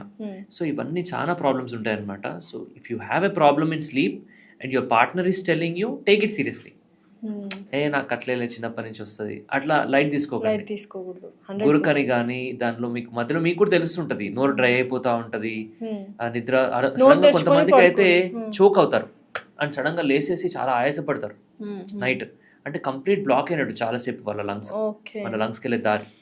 సో ఇవన్నీ అవుతున్నా తెలిసి కూడా వాళ్ళు డిలే చేస్తే that is bad for they health. So take sleep seriously మనం డే టైం వచ్చే ప్రాబ్లమ్స్ అన్నిటికీ చాలా టెస్ట్ చేయించుకుంటాం, మాస్టర్ హెల్త్ చెకప్స్ అని, ఎక్స్రేస్ అని, సిటీస్ అని. మరి నైట్ సంగతి ఏంటి, స్లీప్ సంగతి ఏంటి? స్లీప్లో కూడా ప్రాబ్లం ఏంటో తెలియాలంటే స్లీప్ సంబంధించిన టెస్ట్ ఉంటాయి. నిజంగానే ఇప్పుడు మనకు నిద్ర సరిగ్గా పడుతుందా, మేము సరిగ్గా నిద్రపోతున్నామా అనే వాటికి కూడా టెస్ట్లు ఉంటాయా మీ దగ్గర? స్లీప్ స్టడీ అదే అంటున్నాను. సో పర్టికులర్ పేషెంట్కి అంటే నిద్ర రావట్లేదు అంటే that is a different thing. నిద్రలో ఉన్న ప్రాబ్లమ్స్ ఐడెంటిఫై చేయడం కోసం ఈ స్లీప్ స్టడీస్ అన్నమాట. సో స్లీప్ స్టడీస్ అనేది మనకు అవసరం ఉన్నప్పుడు చేయించుకోవాల్సిన అవసరం ఉంది, because that is the only way to measure your sleep. Something we can measure and we can record, we can treat, అంతే కదా. ఆ మెట్రిక్ అనేది ఉండాలి. డే టైం కూడా టెస్ట్ అనేది చేసుకుంటున్నాం కదా ప్రాబ్లమ్స్ తగ్గట్టుగా, అలానే స్లీప్లో ప్రాబ్లమ్స్ కూడా స్లీప్ స్టడీ అనే టెస్ట్ తోటి చేయొచ్చు. సో స్లీప్ని కూడా టెస్ట్ చేయొచ్చు. సో కొన్ని డిఫరెంట్వి కనెక్ట్ చేస్తారు, బట్ ఏ పొజిషన్లో అయినా పడుకొని చేయించుకోవచ్చు. కొంతమంది కనెక్ట్ చేసిన తర్వాత ఇలానే పడుకుంటారు ఫ్లాట్గా, అది కూడా కరెక్ట్ కాదు. Sleep in your normal position, natural position, and దాంతో మనకి మార్నింగ్ కల్లా అది రికార్డింగ్స్ అవుతుంటాయి అండ్ 1-2 డేస్లో రిపోర్ట్ అనేది జనరేట్ అవుతుంది. సో కొన్ని ఓల్డ్ రిచువల్స్లో చాలా డేంజరస్ థింగ్స్, చిన్నపిల్లలు పుట్టగానే లేకపోతే స్నానం తలంటు పోసినప్పుడు సాంబ్రాణి వేస్తూ ఉంటారు, అండ్ అలాగే దోమలు కుట్టకుండా మస్కిటో కాయిల్స్ పెడుతూ ఉంటారు. ఎంత డేంజరస్ అది? అవన్నీ కెమికల్స్ కదా, లంగ్స్లోకి ఎంటర్ అయిన తర్వాత కొంతమంది రియాక్ట్ అవ్వకపోవచ్చు, బట్ కొంతమంది పిల్లలు ఎస్పెషల్లీ వీజింగ్ స్టార్ట్ అవుతుంది. వీజింగ్ అంటే మీరు వినే ఉంటారు, విజిలింగ్ సౌండ్స్ లాగా వస్తుంటాయి, అంటే గాలి పీల్చుకున్నప్పుడల్లా సౌండ్స్ వస్తుంటాయి. చాలా ఇబ్బంది పడతారు గాలి పీల్చుకోవడానికి. Right from nose till lungs మనది ఎయిర్వే సిస్టమ్ అంటాం. ఈ ఎయిర్వే సిస్టమ్ అనేది బ్లాక్ అవుతుంది because of all that smell, smoke and dust. And మీరు ఇందాక చెప్పినట్టు సాంబ్రాణి వల్ల ఐసీయూలో కూడా చిన్నపిల్లలు అడ్మిట్ అయ్యారు అని విన్నాను, ఎంతవరకు కరెక్ట్? అవుతారండి. If it is too much exposure, చాలా వీజింగ్ వచ్చేసి బాగా డొక్కలు ఎగరేస్తూ ఉంటారు, అంటే చాలా ఆయాసపడుతుంటారు. సో అలాంటి కేసెస్ కూడా చూసాను. సో అన్నెసెసరీగా ఈ మస్కిటో కాయిల్స్ కానీ ఎస్పెషల్లీ చాలా డేంజరస్ అవి. అది పెట్టిన తర్వాత చాలా మందికి వీజింగ్ రావడం, అలర్జీస్, ఆస్తమాస్ అన్నీ కూడా అందరు డాక్టర్స్ చూసే ఉంటారు. So better to avoid when you can. Mechanical ways of killing mosquitoes, mosquito nets, ఇవి better. At least using those repellents, చిన్న చిన్న లిక్విడ్స్ అవి కొంచెం బెటర్, కానీ కాయిల్స్ మాత్రం strongly discourage, especially 2 hour segment of patients. ఇప్పుడు కొంతమంది ఉంటారు, అరే నేను చిన్నప్పటి నుంచి పెట్టుకున్నా నాకేం కాలేదంటారు. It's because he is not prone to it. But various people who have allergies, they are different, వాళ్ళకి ఎక్కువ ఈ మెసేజ్. సో సాంబ్రాణి also very dangerous, please avoid it. So next ఇప్పుడు చాలా వెరీ కామన్ ప్రాబ్లం ఏంటంటే నోస్ బ్లాక్స్ అవుతూ ఉంటాయి. అంటే కొంచెం ఎక్కువ కూల్ డ్రింక్స్ తాగినా లేకపోతే ఈ వింటర్ సీజన్లో నోస్ బ్లాక్స్ అవుతుంటాయి. How dangerous it is? నిజంగా నోస్ బ్లాక్స్ వల్ల ఎటువంటి ప్రాబ్లమ్స్ మనం ఫేస్ చేస్తాం? కాజెస్ చాలా ఉంటాయి. ఒకటి వైరల్ ఇన్ఫెక్షన్స్. వైరల్ ఇన్ఫెక్షన్ వస్తే ఒక 1 week, ఒక 5 days to 1 week ఇట్లా జలుబు ఉంటుంది, నోస్ బ్లాక్ ఉంటుంది, ఈవెన్చువల్లీ తగ్గిపోతుంది. నిజంగానే జలుబు ఉంటే 7 రోజుల్లో నువ్వు మెడిసిన్ వేసినా తగ్గిద్ది, మెడిసిన్ వేయకపోయినా 7 రోజుల్లో తగ్గిపోయిద్ది అంటారు. వారంలో తగ్గిపోతుంది. వారంలో తగ్గిపోతుంది, with or without medicine. If it is viral. Okay, అంటే అలా కాదు, మెడిసిన్ వేస్తే ఆబ్వియస్లీ నెక్స్ట్ డే రిజల్ట్ వస్తుంది, బట్ ఓవరాల్గా సెట్ అవ్వడానికి అంతసేపు పడుతుంది, because virus will take time. అది ఓకే అండి, అది అందరికీ వచ్చేదే. సో అది ఫ్లూ అంటాము లేదా కామన్ కోల్డ్ అంటాము, అది పిల్లల నుంచి పెద్దవాళ్ళకి వస్తుంటుంది, జలుబు వచ్చి తగ్గిపోతుంది. But if it is allergy, ఈ నోస్ బ్లాక్ అనేది లాంగ్ టర్మ్ పర్సిస్ట్ అవుతుంది. 1 year 10 years కూడా ఉంటుంది. అలర్జీ వల్ల అంటే డస్ట్ ఎలర్జీ అంటారు. నోస్ బ్లాక్ ఉన్న మనుషులు కూడా ఉన్నారా? అసలు 10 years చిన్నప్పటి నాకు గాలి ఎప్పుడు సరిగా ఆడలేసారంటారు. I'm not able to breathe properly through my nose. ఎప్పుడు ఏదో ఒకటి బ్లాక్ ఉన్నట్టు అనిపిస్తుంది, హ్యాపీగా ఉండరు. So they don't feel that uh హ్యాపీగా గాలి వెళ్ళినట్టు అనిపించడం అంతా. సో అలర్జీస్ అనే కాదు, డీవియేటెడ్ నేజల్ సెప్టమ్ అంటాం, డిఎన్ఎస్. సో దానివల్ల కూడా నోస్ బ్లాక్ అవుతుంది. ఎస్పెషల్లీ డిఎన్ఎస్ ఉండి వాళ్ళకి ఎలర్జీ ఉంటే, కాంబినేషన్ బోత్, ఇది రెండు ఒక పేషెంట్కి, వాళ్ళు ఎక్కువ హైయెస్ట్ సఫర్ అవుతారు. డీవియేటెడ్ నేజల్ సెప్టమ్ అంటే ఇక్కడ లోపల ఇట్లా సైడ్కి తిరిగి ఉండడమా, కొంచెం ముక్కు కొంచెం బెండ్ ఉండడం. ఆ సెప్టమ్ ఏదైతే సెంటర్ బోన్ ఉంటుంది అది క్రాస్, అది ప్లస్ అలర్జీస్ ఉంటే ఇంకా ప్రాబ్లం. అప్పుడు వాళ్ళకి ఏంటంటే ఓన్లీ సర్జరీ చేస్తే తగ్గదు, అలర్జీస్ కూడా ట్రీట్ చేయాలి. ఓకే, సో అలర్జీస్ ట్రీట్ చేస్తే చాలా వరకు సర్జరీ కూడా అవసరం పడదు కొన్ని కేసెస్లో. ఎంతో క్రాస్ ఉంటే తప్ప with medication, with immunotherapies allergies చాలా బాగా కంట్రోల్ చేయొచ్చు. ఎందుకంటే you cannot remove allergy with surgery. DNS చాలా ఉందంటే డెఫినెట్గా సర్జరీ ఇంపార్టెంట్ చేసుకోవచ్చు. బట్ మైల్డ్ డిఎన్ఎస్ ఉంది, ఎక్కువ ఎలర్జీ ఉంది, ఇలాంటి కేసెస్ చాలా మంది కూడా సర్జరీ చేయించుకుని వచ్చిన వాళ్ళు చాలా మంది ఉంటారు. సో ఎన్నిసార్లు చేయించుకున్నా ఎలర్జీ అనేది పోదు, ఆ బ్లాక్ అనేది కంటిన్యూ అవుతూ ఉంటుంది. సో దానికి ఏంటంటే అలర్జీని ట్రీట్ చేస్తే బ్లాక్ అనేది అవ్వకుండా ఉంటుంది అనమాట. సో ప్రికాషన్స్ ఉంటాయి. They have to avoid dust, any kind of smell, smoke, dust ఇవన్నీ అవాయిడ్ చేస్తూ మెడికేషన్ వాడుతూ ఉంటే కనుక దాని రూట్ కాజ్ ఏంటో మనం ఐడెంటిఫై చేస్తే కనుక దాన్ని we can treat successful. So ఏం ప్రాబ్లమ్స్ ఏంటి ఈ నోస్ బ్లాక్స్ వల్ల ఫ్యూచర్లో వచ్చే ప్రాబ్లమ్స్ ఏంటి? మీరు అన్నట్టు స్లీప్ సరిగా ఉండదు కదా, okay, they cannot sleep properly, irritate అవుతూ ఉంటారు, చాలా ఇరిటబిలిటీ ఉంటుంది డేలో బికాస్ నైట్ స్లీప్ ప్రాపర్గా ఉండదు వాళ్ళకి. So day time they're always irritable and ఇది. అండ్ చాలా మందికి ఈ నోస్ బ్లాక్ వల్ల స్నోరింగ్ ప్రాబ్లం వస్తుంది, obviously. నోటితో పీల్చుకోవడం స్టార్ట్ డ్రై చేస్తారు. అయిపోవడము. సో డ్రై ఎయిర్ లోపలికి ఎంటర్ అవడం వల్ల చాలా మందికి ఈ బ్రాంకైటిస్ లాంటివి రావడం. ఎందుకంటే నోస్ అనేది it's not just for breathing, smell వస్తుంది, మనకి స్మెల్ తెలుస్తుంది, బ్రీదింగ్, తర్వాత హ్యూమిడిఫై చేస్తుంది ఎయిర్ని. ఓకే, మీరు డెజర్ట్లో ఉన్న, ఓషన్ దగ్గర ఉన్న, ఇంట్లో ఉన్నా, లేకపోతే ఎక్కడ బయట ఉన్నా కానీ వాట్ ఎవర్ యువర్ బ్రీదింగ్ ఆ అట్మాస్ఫియర్ హ్యూమిడిటీని తీసుకెళ్తుంది లోపలికి, ఓకే, డ్రై ఎయిర్ వెళ్ళదు లోపలికి. మౌత్ బ్రీదింగ్ చేస్తే డ్రై ఎయిర్ వెళ్తుంది, that can cause irritation and cough. అదే కాకుండా ఫిల్టరేషన్ చేస్తుంది nose, it can filter your air very well, it's very good air filter. So it will prevent dust particles అవన్నీ కూడా, and it will warm the air. మీరు ఎంత వేడిలో ఉన్నా, ఎంత చలిలో ఉన్నా, గాలి ఒకసారి పీల్చిన తర్వాత లంగ్స్కి వెళ్ళే టైంకి it is 37 degrees centigrade. Okay, temperature అనేది it will change the air temperature అనమాట. బయట ఉన్న టెంపరేచర్, ఏసీ టెంపరేచర్ 18 ఉంది, మనం ఇన్హేల్ చేస్తున్నాం, by the time it goes to the lung it is already 37 degrees. That is because of all the turbinates okay, న్యాచురల్గా ఉంటాయి మనకి. ఇవన్నీ మనం కట్ చేయడం వల్ల ఈ ఫంక్షన్స్ అన్నీ పోతాయి నోస్కి. సో అన్నెసరీగా సర్జరీ అనేది చేయించుకోకూడదు. అంటే చిన్న నోస్ బ్లాక్ 1 week నుంచి ఉంది, 2 weeks నుంచి ఉంది, immediately people think we have to go and get it cut. It is not an extra organ, it is very important. అది తీయడం వల్ల ప్రాబ్లమ్స్ వస్తాయి కాబట్టి just be patient, use medication, you should be fine. ట్రిగ్గర్ని avoid చేయండి. డస్ట్కి allergy ట్రిగ్గర్ని avoid చేయాలి కదా, లేకపోతే ఇది ప్రాబ్లం కంటిన్యూ అవుతూనే ఉంటుంది. అండ్ ఇంకో చాలా మందికి కామన్ పాయింట్ ఏంటంటే నేజల్ సైకిల్ అంటాం మనం, మనందరికీ ఉంటుంది. ఎవ్రీ 4 hours మనకి ఏదో ఒక నోస్ నుంచి బాగా గాలి వెళ్తుంది, ఇంకోటి కొంచెం బ్లాక్ అవుతుంది. It is a natural. ఇప్పుడు మీరు కూడా చెక్ చేసుకుంటే ఒకటి బాగా వెళ్తుంది, ఒకటి తక్కువ వెళ్తుంది. సో ప్రాణాయామం చేసినప్పుడు మనకు బాగా అబ్జర్వ్ చేయొచ్చు అది. సో ఇదేంటంటే ఇట్స్ ఎ న్యాచురల్ ప్రాసెస్. కానీ బ్లాక్ ఉన్న వాళ్ళకి, డీవియేటెడ్ సెప్టమ్ ఉన్న వాళ్ళకి బాగా ఎక్కువ తెలుస్తుంది ఆ ప్రాబ్లం. ఎవ్రీ 4 hours బ్లాక్ ఎక్కువ అనిపిస్తుంది. ఏ సైడ్ అయితే ఎక్కువ డీవియేషన్ ఉందో every 4 hours, so every day it's happening. So ఈ ఫిజియలాజికల్ సైకిల్ అనేది చాలా కామన్, అందరికీ ఉంటుంది. సో ఎవరైతే ఎక్కువ ఎక్స్పీరియన్స్ చేస్తున్నారో దట్ మీన్స్ వాళ్ళకి ఎంతో కొంత డిఎన్ఎస్ ఉన్నట్టు. మెడికేషన్ వాడితే చాలా వరకు కంట్రోల్ అవుతుంది, ట్రిగ్గర్ని అవాయిడ్ చేయాలి. సివియర్గా ఉంది డిఎన్ఎస్ అంటే వాళ్ళకి సర్జికల్గా చేసుకోవచ్చు. సో ఓవరాల్గా అంటే డిఎన్ఎస్ ఉన్నా కూడా ఆపరేషన్ అవసరం అయితేనే చేయించుకోవాలి, otherwise we can manage with the medicines and the treatments. Yes. Okay, thank you so much Vivek garu, thanks allot. Welcome.